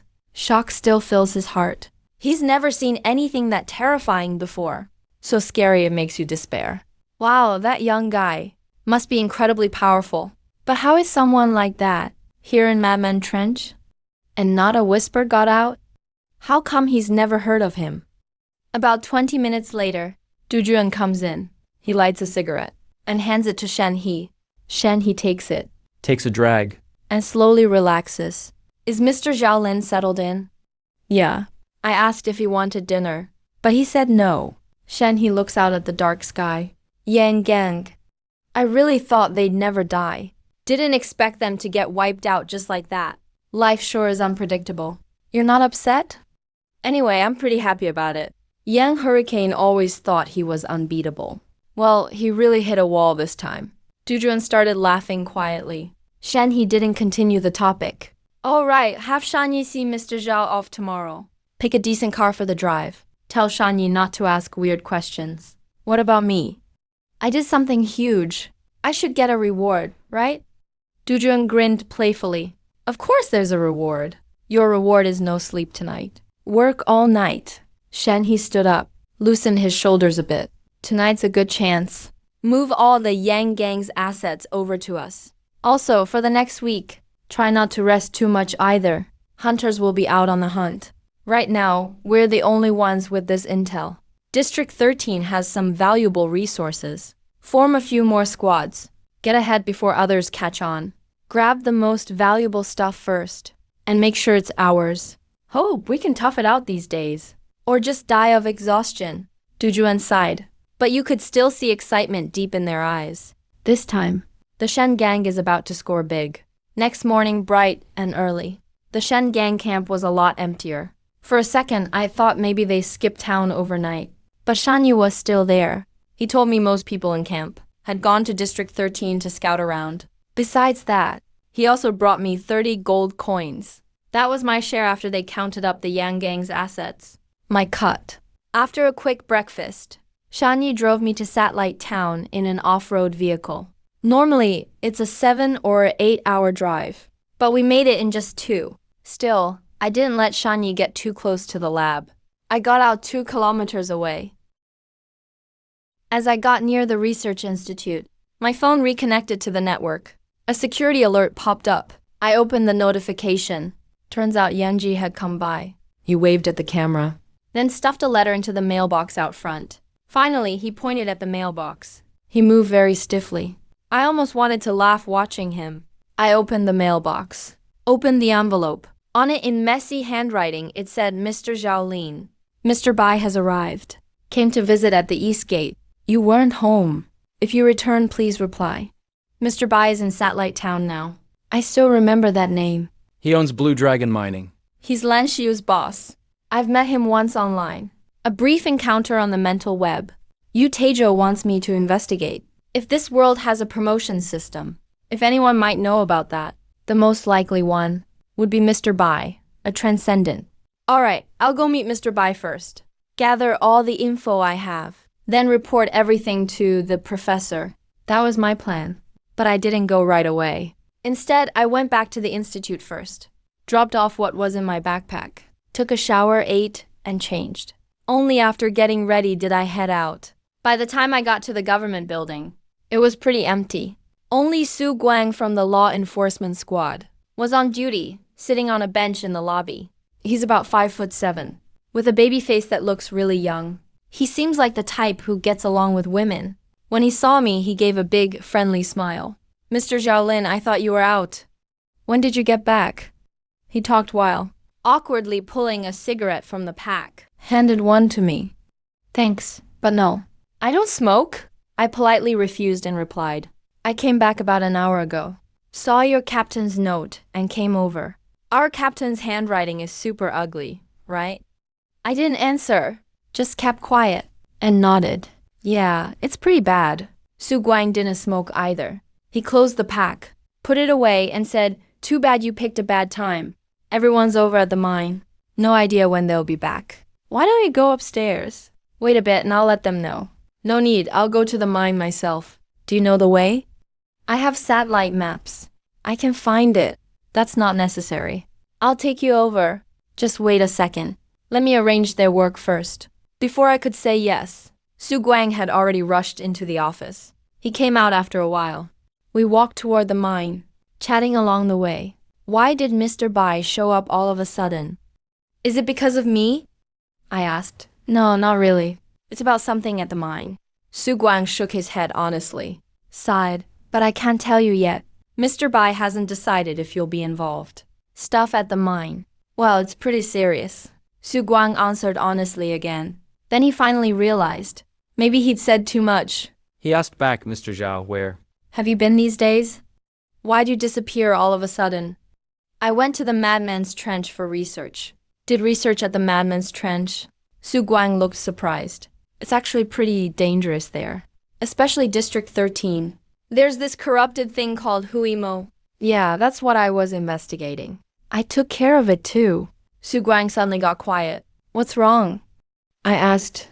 "Nothing, just felt like there's some huge gap between us." Su Guang wiped his forehead nervously. "It's not that serious," I said, feeling embarrassed. "But you took out Huimo. Even the mayor couldn't handle its mind attacks. Hey, even if I did get rid of it, it's not a big deal." We chatted as we reached the mine. The mine's pretty big, with wooden buildings here and there, huge piles of stone and coal around. Right then, a bunch of people were gathered in the center. No idea what they're doing. Mr. Bai was in the crowd. He looked exactly like he did online. Tall, about 40, all in white, and looked super classy. "Mayor Bai, Mr. Xiaolin is here," Su Guang shouted from a distance. Mr. Bai looked over and gave me a polite nod, then turned his eyes away. Lan Xiu also smiled and nodded at me. I walked over, and the crowd made way for me. Then I noticed, right in the middle was a stone coffin. It wasn't that new, but was still intact. It had a feather pen mark on the lid. "Mr. Xiaolin, good to see you. But sorry, we're a bit busy right now. Hope you don't mind." Mr. Bai stared at the coffin, talking calmly. I shook my head, showing I didn't care, because I could sense an uneasiness coming from that coffin. My pupils started to spread like liquid, splitting into new ones. I entered Huimo mode. I said softly, "It's limestone. Looks man-made, but there's zero sign of carving by hand. Feels like it formed naturally, and it looks centuries old, but actually hasn't been there long. The damage doesn't match. It rains a lot in Satellite Town, with so much rain soaking in. The coffin should be powdery and flaking, but it's just cracked, which makes no sense. This thing shouldn't even exist." When I finished, everyone went totally silent. A lot of them looked clearly scared. Mr. Bai nodded. He said, "Thanks, Mr. Xiaolin." "Looks like it's basically confirmed to be that thing. So you know what this is?" I asked. Mr. Bai nodded. "It's the writer's coffin." I didn't get it, but before I could ask, Lin Nyanian spoke up. "Can we just dump the coffin somewhere? Like bury it at Madman's Trench?" He was still using a cane, but looked a lot better. But Mr. Bai shook his head. He said, "It won't work." The moment the coffin appeared, all of us fell under the writer's influence. Anything we do is just moving the story along. "So do we open it?" Lan Xiu asked. "Open it. If the manuscript isn't anywhere else, it's probably in the coffin." Lan Xiu signaled with her hand. Yan Ji and a few miners stepped forward. They jammed an iron bar into the stone coffin's crack. They pried it open hard. Then several people slid the lid aside. Inside was a completely dried-out corpse. The corpse's hands lay folded on its chest, holding several yellowed pieces of parchment. I can see them. Those parchments are something really powerful. When people saw this body, everyone around started getting restless. Fear kept growing. "It's really Simon. Are we dead for sure?" "Don't worry, Mr. Bai is here." Mr. Bai motioned for everyone to be quiet. Then he bent down, pulled out the stack of papers, and spread them out a bit. On the top line of the first page, one sentence was written. "Everything started the day a stone coffin was unearthed. After that, a horrible disaster began spreading in the town. Mr. Bai didn't read on. Instead, he snapped the manuscript shut and rolled it back up. Lan Xiu tried to speak, but before she could say anything, Mr. Bai cut her off. Let's get back to the administrative center first. The miners stayed behind to handle the officers' remains. Everyone else returned to the center. They held a meeting in the conference room. The meeting room wasn't very big and looked a bit worn, but it had a traditional feel. A solid wood table was surrounded by high-backed chairs, with fresh flowers set in the middle. Only after coming here did Mr. Bai formally greet me. Mr. Zhao Lin, good to see you. By the way, my full name is Bai Xiaoyun. They probably never mentioned that, huh? They just call you Mr. Bai. I shook his hand. Lan and the others say you're a good guy. I'd really like to chat too. But sadly, we probably don't have time for small talk. Bai Xiaoyun glanced at the manuscript in his hand and sighed. Lan's nickname made me almost laugh. I glanced at her lightly. She looked a little awkward. I said it's fine. It's important anyway. So what's the story behind that stone coffin? And who is Simon? Bai Xiaoyun's face got a little serious. He motioned for me to sit down and then began to speak. In our red territory, we have a special tradition. When someone is buried, to prevent grave robbing, a quill mark gets carved onto the coffin. A quill mark means Simon's. Why? I asked. Because Simon brings disaster and death. Bai Xiaoyun spoke in a low voice. He's a horror writer, also a fifth-generation transcendent. Every story he writes ends with the main character's despairing death. Once you see Simon's coffin, it means you're stuck in his story, judging from the opening. This time he included the whole satellite town in the story. So, it means Bai Xiaoyun paused a few seconds. He plans to wipe us out. As he finished, even the air seemed to freeze for a second. Even the wind outside sounded distant. Everyone in the room looked scared. I was also shocked inside. Killing a whole town with just a story? That's way too insane. Mr. Bai, if we evacuate Satellite Town, can we avoid this disaster? Lan Xiu asked. Over 5,000 people. Where would we move them all? And how could we handle that? Bai Xiaoyun asked back. We can just move the important people. Bai Xiaoyun shook his head. Only as a last resort. But we shouldn't abandon the rest from the start. Besides, leaving probably wouldn't help anyway. Once you see the coffin, the story already began. No matter what we do, it's all inside the narrative, and the narrative is fate. Lan Xiu didn't know what to say for a moment. Why would he attack you guys? Is there some beef between you? I asked, curious. We don't know him, and we have no grudge. But far as I know, Simon joined the House of Folds a year ago. He's probably preparing to cross the door of cognition. I didn't bother with the new terms I didn't get. Just found it kind of incredible. No grudge. No reason. And he wants to wipe out a town of over 5,000?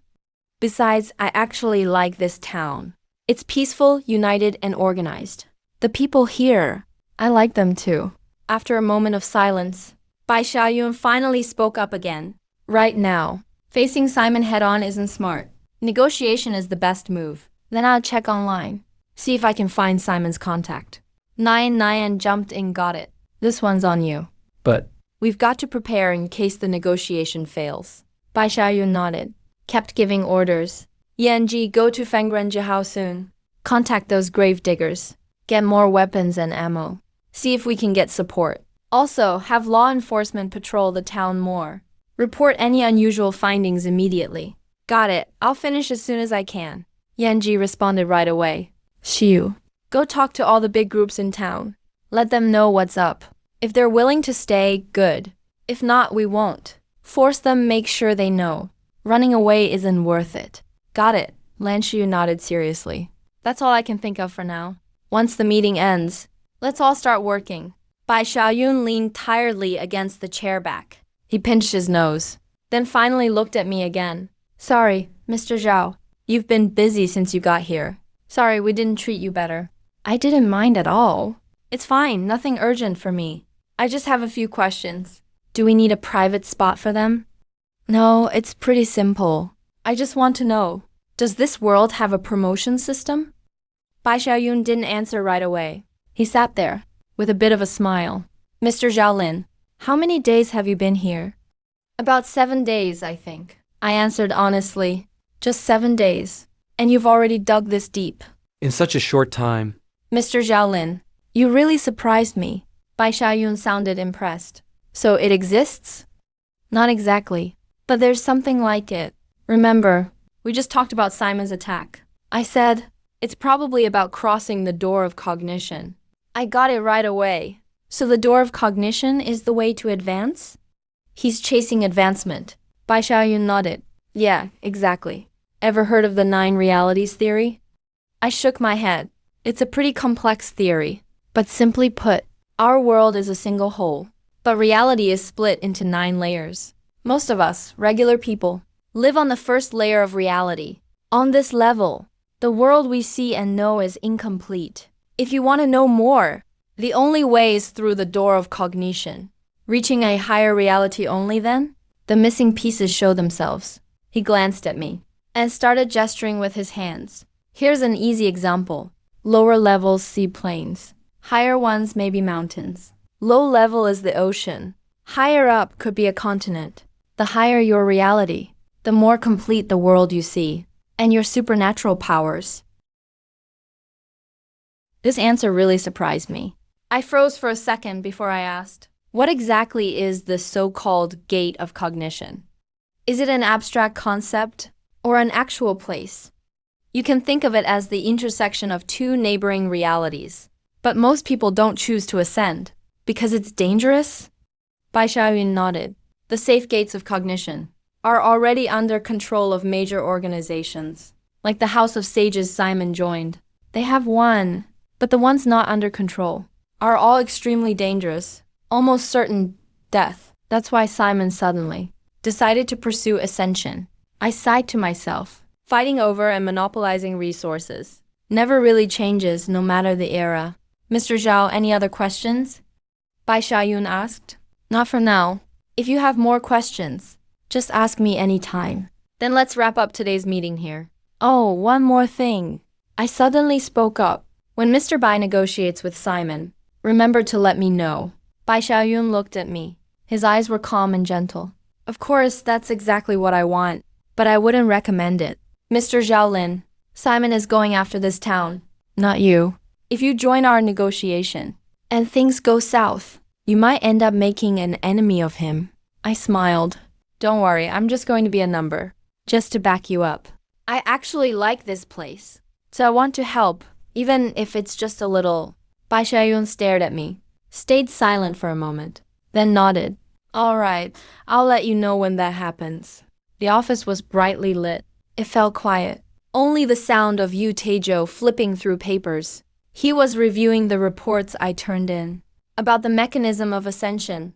I just waited quietly until he finished.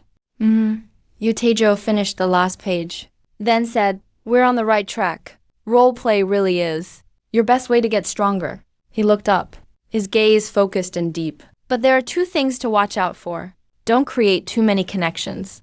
That'll make your true self weaker. And don't connect with things that are too strong, or you'll end up drained. As for the gates of cognition, wait until you reach your limit. Then we'll try to tackle them. I gave a serious nod and replied, got it. Business done. Yu Taizhou looked more relaxed. He said softly, you've really worked hard lately. Sorry I can't help you more. It's not a big deal.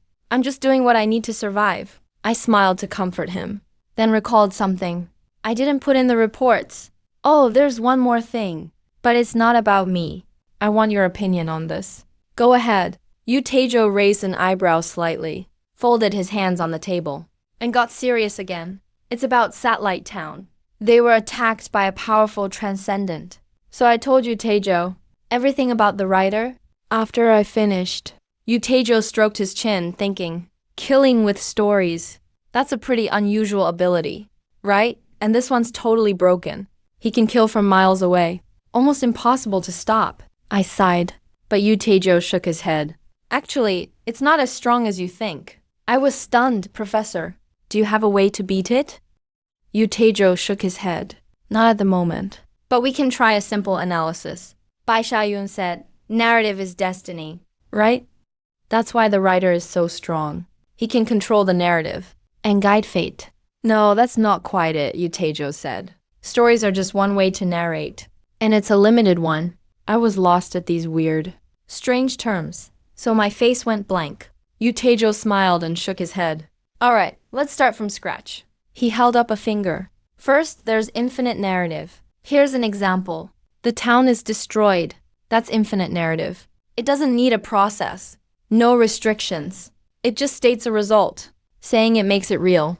If Simon's really that strong, why doesn't he just write that? I started thinking, and soon got it. I see. Because that's just a single line, not a story. Exactly. Yutejo nodded approvingly. To tell it as a story, the town being destroyed, you need characters, time, place, plot, and logic. Without any of those, it doesn't work. That limits stories. Also, stories themselves are fragile. They're limited by the author's talent and imagination. Looking at all human stories ever created, none are flawless. Once again, Yutejo's way of thinking blew my mind. I admired him, trying to digest all this complex info. Suddenly, the guy everyone in the red zone fears so much might not be so unstoppable. If we look at it logically, Yutejo looked at me thinking and smiled. Don't worry. You don't need to fear him. You're stronger than he is. Way stronger. The next morning, I started role-playing Himo, wandering around Block 13 of Lunatic's Manor, and ended up scaring Dujuan. Yutejo said. Repeating the role-play lets you discover more of Hyumo's powers faster and reduces the cost. Right now, with my current level, I can hold it for up to 30 minutes. After 30 minutes, I'm almost at my limit. I quit and return to my own body, then head to the dining hall for breakfast. Halfway through my meal, a lopsided crane, like it got drunk, flew in from outside. It circled above me a few times, then crashed into my bowl. I stared at the suicidal origami crane, speechless. This has to be from Ling Mianmian, definitely her personal style. I carefully fished the soggy crane out of my soup, opened it, and sure enough, it was Lun Nyanian's handwriting. Negotiation in virtual space at 4 p.m. today. Mr. Bai said he won't wait for you, so remember to come early. Looks like Bai Xiaoyun is still torn. On one hand, she wants my help. On the other, she's scared I'll get dragged into trouble.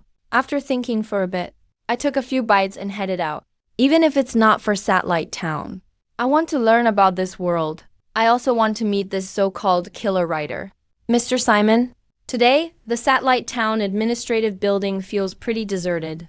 When I found Lin Nyanian, she was eating some osmanthus cake and scribbling furiously in her big book. She's using a fountain pen. Her fingers are stained with ink. Even her lips have some ink on them. She's a total mess. Definitely not attractive at all. She looked back and saw me. Lin Nyanian froze for a few seconds too. She subtly shielded the osmanthus cake in front of her. Then she finally said, Mr. Xiaolin, why are you here so early? I thought I'd come and prep ahead. So I came over early. I walked up to her. Lin Nyanian looked at me, totally shocked, as I grabbed a piece of osmanthus cake and popped it in my mouth. Then I said, all right, I need your help with something. Lin Nyanian shook her head gently, looking so sad. Too late. When you ate one of my osmanthus cakes, we became enemies for life. I'm serious, I rolled my eyes at her. That writer, Simon, does he have any works? Of course he does. There are some public resources online. Mr. Xiaolin, do you want to read his books? Well, he is a writer. You can get a sense of who he is from his work. I glanced at the osmanthus cake again. Lin Nyan quickly hugged the whole plate to her chest. But I don't have time to get you online right now. I have a ton of accounts to balance today. And it's super urgent. Well, that's a problem. Actually, not really. Lin Nyanian blinked. I can teach you how to get online. Now that we know you're an awakened, you should pick it up quickly. So, what's the process? I sat down on a chair, completely relaxed, waiting for her to instruct me. Mr. Xiaolin, do you know about the collective unconscious? Lin Nyanian shot back. I nodded. Jung's concept, right? It's the unconscious base layer of personality. Yep, Lin Nyanian bit half of her osmanthus cake. When Wisdom City set up the mental internet, they took that into account. So, They built it within the human collective unconscious. So basically, if you meet two conditions, you can go online. First, you have to be psychic or awakened. Second, you must know the internet exists. The method is simple. Just close your eyes and picture that virtual world. Then silently say connect. I looked at her, a bit skeptical. That easy? Yeah, what else did you expect? Are you messing with me just because I ate your cake? Try it and see for yourself. You'll know when you try. Oh, also, by default, you'll log in at checkpoint no. 3. Don't wander around after you get in. It's super crowded in there. Hard to find people. Got it, got it. Okay, I got it. I sighed, closed my eyes, and followed her instructions. But after waiting a while, nothing happened. Honestly, Lin Nyanian, are you? I opened my eyes, and all around me was endless darkness. The only thing underfoot was a grid like a chessboard, stretching on as far as I could see, fading into a gray-white line. The only real object there was a wall. A black wall, formed of countless prisms stacked together. It towered sky-high and kept rippling. This should be the mental internet. But it doesn't feel entirely right. And this definitely doesn't look like the checkpoint. It's nothing like what Lin Nyanian described. With lots of people. Lin Nyanian? Lin Nyanian, are you there? I called out, but my voice was swallowed up by the air in an instant. Log out. I said it softly again. Still, nothing happened. Can't log out? Come on, all I did was eat a pastry. Is this really your payback for that? As soon as I finished talking, for some reason, a deep sense of dread hit me, even made my hair stand on end. I looked away from the black wall and sensed something huge and powerful rushing over the grid plane toward me. Before I could think, I already saw it. It was a mass of chaotic crimson. Covering everything, enormous, barreling toward me with unstoppable force. It could destroy everything in its path. Wherever it went, the chessboard grid on the ground went taut, leaving only pure darkness. It felt like the whole world was being shattered by it. Nowhere to hide, no way to escape. I just stood there, completely awed. At the same time, for some reason, I also felt an odd sense of familiarity from this terrifying thing. Right then, some text appeared before me. You've received an invite link from Lin Nyanian. Jump to checkpoint no 3. I paused for a moment, then quickly nodded. Yes. The next instant, the whole world started moving. I zipped through the giant black wall. And on the other side? City warp.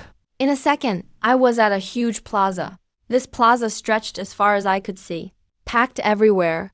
About 1 million shapes made of lines formed human figures. A giant geometric crystal floated in the air. The number 3 appeared inside the crystal. I was slightly out of breath. I just couldn't snap out of the shock. Another notification popped up in front of me. A new drawing, Lin Nyanian, sent a connection request. Approve it? I nodded to agree. Then one of the line figures beside me slowly started to take shape. It turned into Lin Nyanian. He crossed his arms the instant he became solid. I said, Mr. Zhaolin, why are you being so mischievous? Didn't I tell you to wait for me at gathering point 3? Why'd you vanish as soon as you got in? My facial muscles twitched before I finally spoke. I said I bugged out just now. You believe me or not? Come on, are you serious? The spirit internet was built by Wisdom City. How could there be bugs? Mr. Zhaolin, you're still denying it. I was about to explain, when suddenly the whole virtual space roared. The giant geometric crystal above us suddenly turned a warning red. What's going on? I asked quickly. A Y2K bug attack. Lin Nyanian looked in a direction. I was stunned. Y2K bug. Yeah, it said. It's an ancient monster lurking in the collective subconscious. It was confirmed real in 1999. It said it could wipe out the entire human collective subconscious, turning all psychics insane. Even regular people would suffer heavy mental damage. Wisdom City has always defended against it. I was stunned. Y2K bug. I know about that too. Wasn't that a 1999 computer date bug? Didn't it get fixed? Yeah, it affected the whole world. But in the end, global programmers fixed it. How did it become a monster in the collective subconscious? I followed his gaze. A huge pitch black wall stood at the edge of the city before I even noticed. Boom, something struck the wall hard. The whole virtual city shattered at that moment. Fragments flew everywhere. Even Lin Nyaning in front of me broke into pieces. But in the next second, everything started reversing. Like time was rewinding. Everything broken began to piece itself together again. It all snapped back to normal instantly. In every corner of the city, hundreds of figures shot into the sky, trailing long streaks of light. They raced toward the black wall. On the wall's surface, tons of massive codes flowed by too fast for the eye to see. Who are they? They are Wisdom City's cybersecurity cores. Boom, second hit. The city shattered again. But this time, only half broke apart. Yet, in the next second, it was whole again. Boom, third hit. Even less shattered this time. But it recovered slower. Both sides kept wearing down. When the seventh attack hit, it all calmed down. Beyond the wall, that scary thing seemed to leave. I'm sure. The thing that just attacked the wall was the one I saw on the grid planes. All right. This is totally normal. The odds of the Y2K bug getting in are pretty much zero. Lin Nyanyan waved it off. By the way, didn't you want Simon's works? I brought them for you. A couple books suddenly appeared in his hands. He shoved all of them at me. I'm heading offline now. I'll find you again when it's time to negotiate. Still have a lot to do today. Before I could reply, she was already gone. I had no choice but to sit on a bench at the meeting point and started reading. Meanwhile, in the real world, seeing me fall asleep, Lin Nyanyan gave a chilling smile. All right, anyway, the trap worked. Now it's payback time. She slowly approached me, pulled out a marker from her pocket, popped the cap and blew on it. Mr. Zhaolin, do you prefer a mustache? Or should I draw a turtle? For the next few hours, I just kept reading on the bench. With the magic experience buff, my reading speed got way faster. My memory and analysis got a huge boost. Like Bai Xiaoyun said, every story Simon writes, no matter the journey, the ending is everyone dies horribly. He's a sly novelist, great at building foreshadowing, and full of malice in his storytelling. In a book called Blood Abyss, for example, 3 main characters got trapped in a world called Blood Abyss, but all 3 were really strong, worked together, and barely ever made mistakes. It almost felt like an epic tale of heroes. But in the end, Simon played a fake escape trick. At the end, they all thought they'd escaped Blood Abyss and made it back to reality. But the reality they returned to was actually just part of Blood Abyss. All 3 died in the end. This ending left me speechless, felt kind of forced, and totally different from the story's tone before.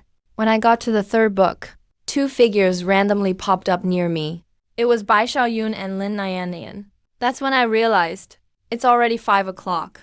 Around 4:40 or so, Bai Xiaoyun glanced at my book and asked with a smile, "So, how is it? Have you learned anything from Simon's books? Anything useful?"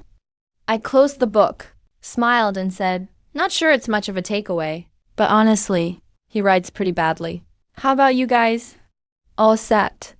Bai Xiaoyun shook his head. "Not many have dealt with Simon, and it's tough to connect with him.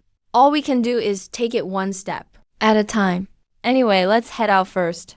Lin Nyanyan closed her eyes and dragged the entire virtual city back. It started moving fast in reverse. A few seconds later, the 3 of us were already standing in front of a wooden villa. The whole villa had 2 floors, came with a yard and half a loft. It looked peaceful and elegant. A sign was hanging outside the yard. It said Simon. Bai Xiaoyun walked up first and rang the doorbell. After about 10 seconds, someone finally opened the door. It was a woman in her 20s, wearing glasses, simple and sharp-looking. She eyed the 3 of them with some suspicion. "Do you need something?" "We're here to see Mr. Simon." Bai Xiaoyun gave a polite nod. He spoke politely, but the woman wasn't having it. She said coldly, "Mr. Simon is working. We have an appointment. Even if you do, you can't disturb Mr. Simon while he's working. Just leave. Please go now." Lily's tone was annoyed and dismissive. "You..." Lin Nyanyan was a little upset by her attitude. He was about to say something, when suddenly, a gentle male voice came from the room. "Lily, let them in. I could use a break anyway." Lily's face changed slightly. She reluctantly opened the door. Simon was standing on the second floor hallway. He looked very young, with brown curly hair, a slender build, and sharp features. He wore thin gold-rimmed glasses. Even though it was noon, he was just wearing a cardigan pajama top. The belt was simply tied. He looked calm and laid back. Sorry, there's nowhere to host you down here. Please follow me to my studio. After Simon spoke, he turned and walked off. Lily went ahead. The group followed her upstairs. They entered Simon's studio. The studio was pretty large, but still felt cramped. All four walls and most of the space were filled with shelves. There were piles of books all over the floor. Simon sat behind the desk, with messy drafts spread across it, and an old typewriter. I don't get many visitors here, so it's kind of a mess. Hope you don't mind. Simon raised his hand, and 3 chairs appeared across from the desk. Please have a seat. As the lead negotiator, Bai Xiaoyun sat in the middle. He spoke first. Even though Simon was a powerful 5th-generation superhuman, he stayed calm and firm. Mr. Simon, we're here about Satellite Town. I'm sure you know of it. Simon looked like he was searching his memory, and finally seemed to recall. Yeah, I know it. That town is one of my inspirations. Are you planning to destroy it? Yeah, I've prepared a really exciting story for that place. Simon gave an innocent smile. Lin Nianian's face went pale. He couldn't understand how Simon could talk about killing 5,000 people so casually, almost like he was bragging.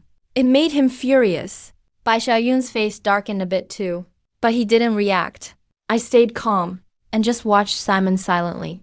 In my mind, I was thinking of what Yu Taizhou told me yesterday. Stories are limited narratives, restricted by the author's ability and imagination. And Simon's writing skills are pretty average. Bai Xiaoyun took a deep breath, holding back his feelings. He said seriously, Mr. Simon, I'm a superhuman too. Satellite Town belongs to me. I want you to stop attacking it. Once he said that, Simon seemed a bit caught off guard. Spare Satellite Town? Then what about my promotion? I'm not trying to stop your promotion. I just want to protect Satellite Town. Bai Xiaoyun stayed so calm. Any losses you suffer will compensate for them. Simon just stared at him, stunned. The air got heavy in the room. After about 10 seconds, Simon closed his eyes, shook his head, and said, Sorry, you should go now. Mr. Simon, we have no conflict with you. And this is about 5,000 lives. I hope we can discuss this seriously. Bai Xiaoyun sounded sharper now. But your hypocrisy makes me really uncomfortable. I don't want any more contact with you. Please leave. Simon cut him off. Hypocrisy? Who are you to call us that? Lin Nianian almost laughed from anger at that. Simon glanced at him coldly. Isn't it true? If I spare Satellite Town, then I'll just use people from somewhere else as material for my stories. Is Satellite Town more important or something? Are the people elsewhere more expendable than yours? You might save Satellite Town, but you're causing more deaths somewhere else. Isn't that hypocrisy? You're the one killing them, so why blame us? Lin Nianian suddenly shot up from his seat, angry all over. Simon didn't care at all about Lin Nianian's anger. Miss, you can't blame a disaster or tragedy for ruining your life. I am destiny. I am disaster. I am natural selection.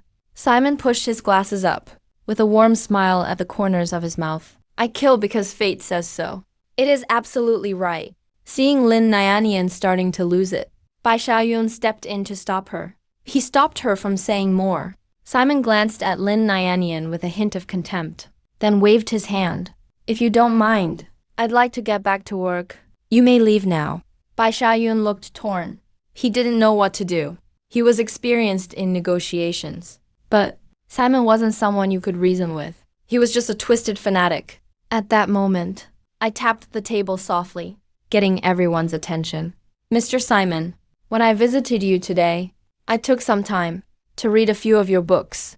When I said that, Simon suddenly perked up. Which ones did you read? Your most popular ones. Blood Abyss, Catastrophe, Dark Arts, and Bear. So, what did you think? Simon's eyes lit up, clearly expecting some feedback. I looked straight at him, with my hands resting in front of me, and said blandly to me, You really lack the talent to be a writer. Instantly, the mood turned icy. Bai Xiaoyun froze a little.